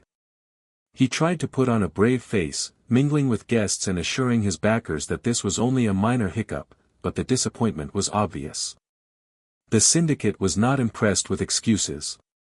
Men like Meyer Lansky, who had already been worried about Siegel's runaway spending, now faced the harsh reality that millions had been sunk into a venture that was hemorrhaging money. Lansky was pragmatic, but others in the syndicate were less forgiving. To them, Siegel's failures were not just about mismanagement, they were about betrayal. Rumors spread that Siegel had been skimming funds from the construction budget, funneling money into offshore accounts or personal luxuries. Whether these rumors were true remains debated, but the mere suspicion was enough to sow distrust. For Siegel, the pressure was immense. He knew he was being watched, not only by the investors but also by syndicate enforcers who had little patience for failure.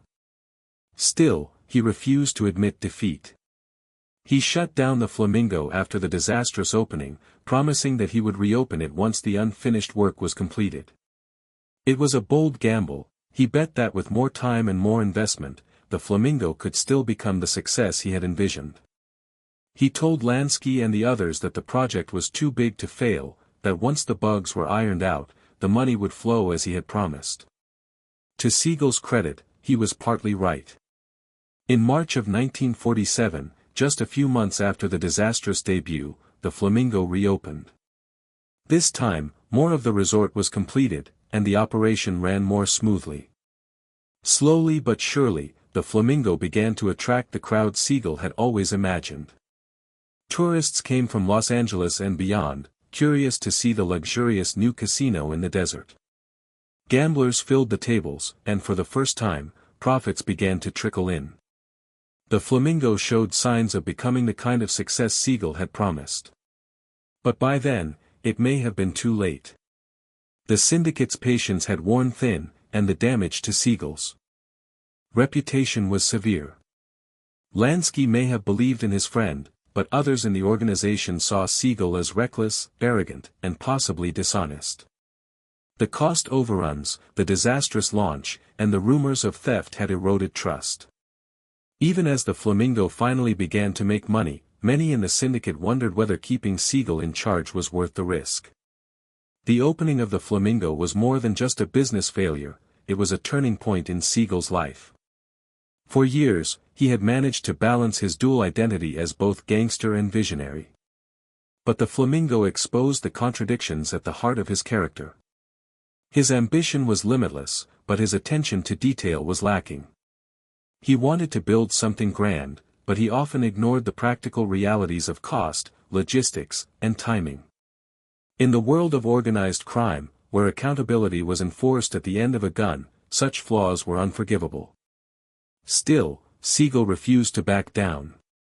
He saw the Flamingo as his masterpiece, and he was determined to prove that it would succeed. He continued to boast about its future, insisting to anyone who would listen that it was only a matter of time before the Flamingo became the jewel of the desert. In his mind, the setbacks were temporary, and the vision was still alive. Yet behind the scenes, whispers grew louder. The syndicate was losing faith, and Siegel's time was running out. The disastrous opening of the Flamingo remains one of the most infamous moments in the history of Las Vegas. What was meant to be a celebration of ambition and vision turned into a cautionary tale of hubris and miscalculation. For Siegel, it marked the beginning of the end. His dream of reshaping the desert was not dead, but the forces gathering against him would not be satisfied with promises. They wanted results, or retribution. By the spring of 1947, Bugsy Siegel's once glittering dream had become a shadowed reality.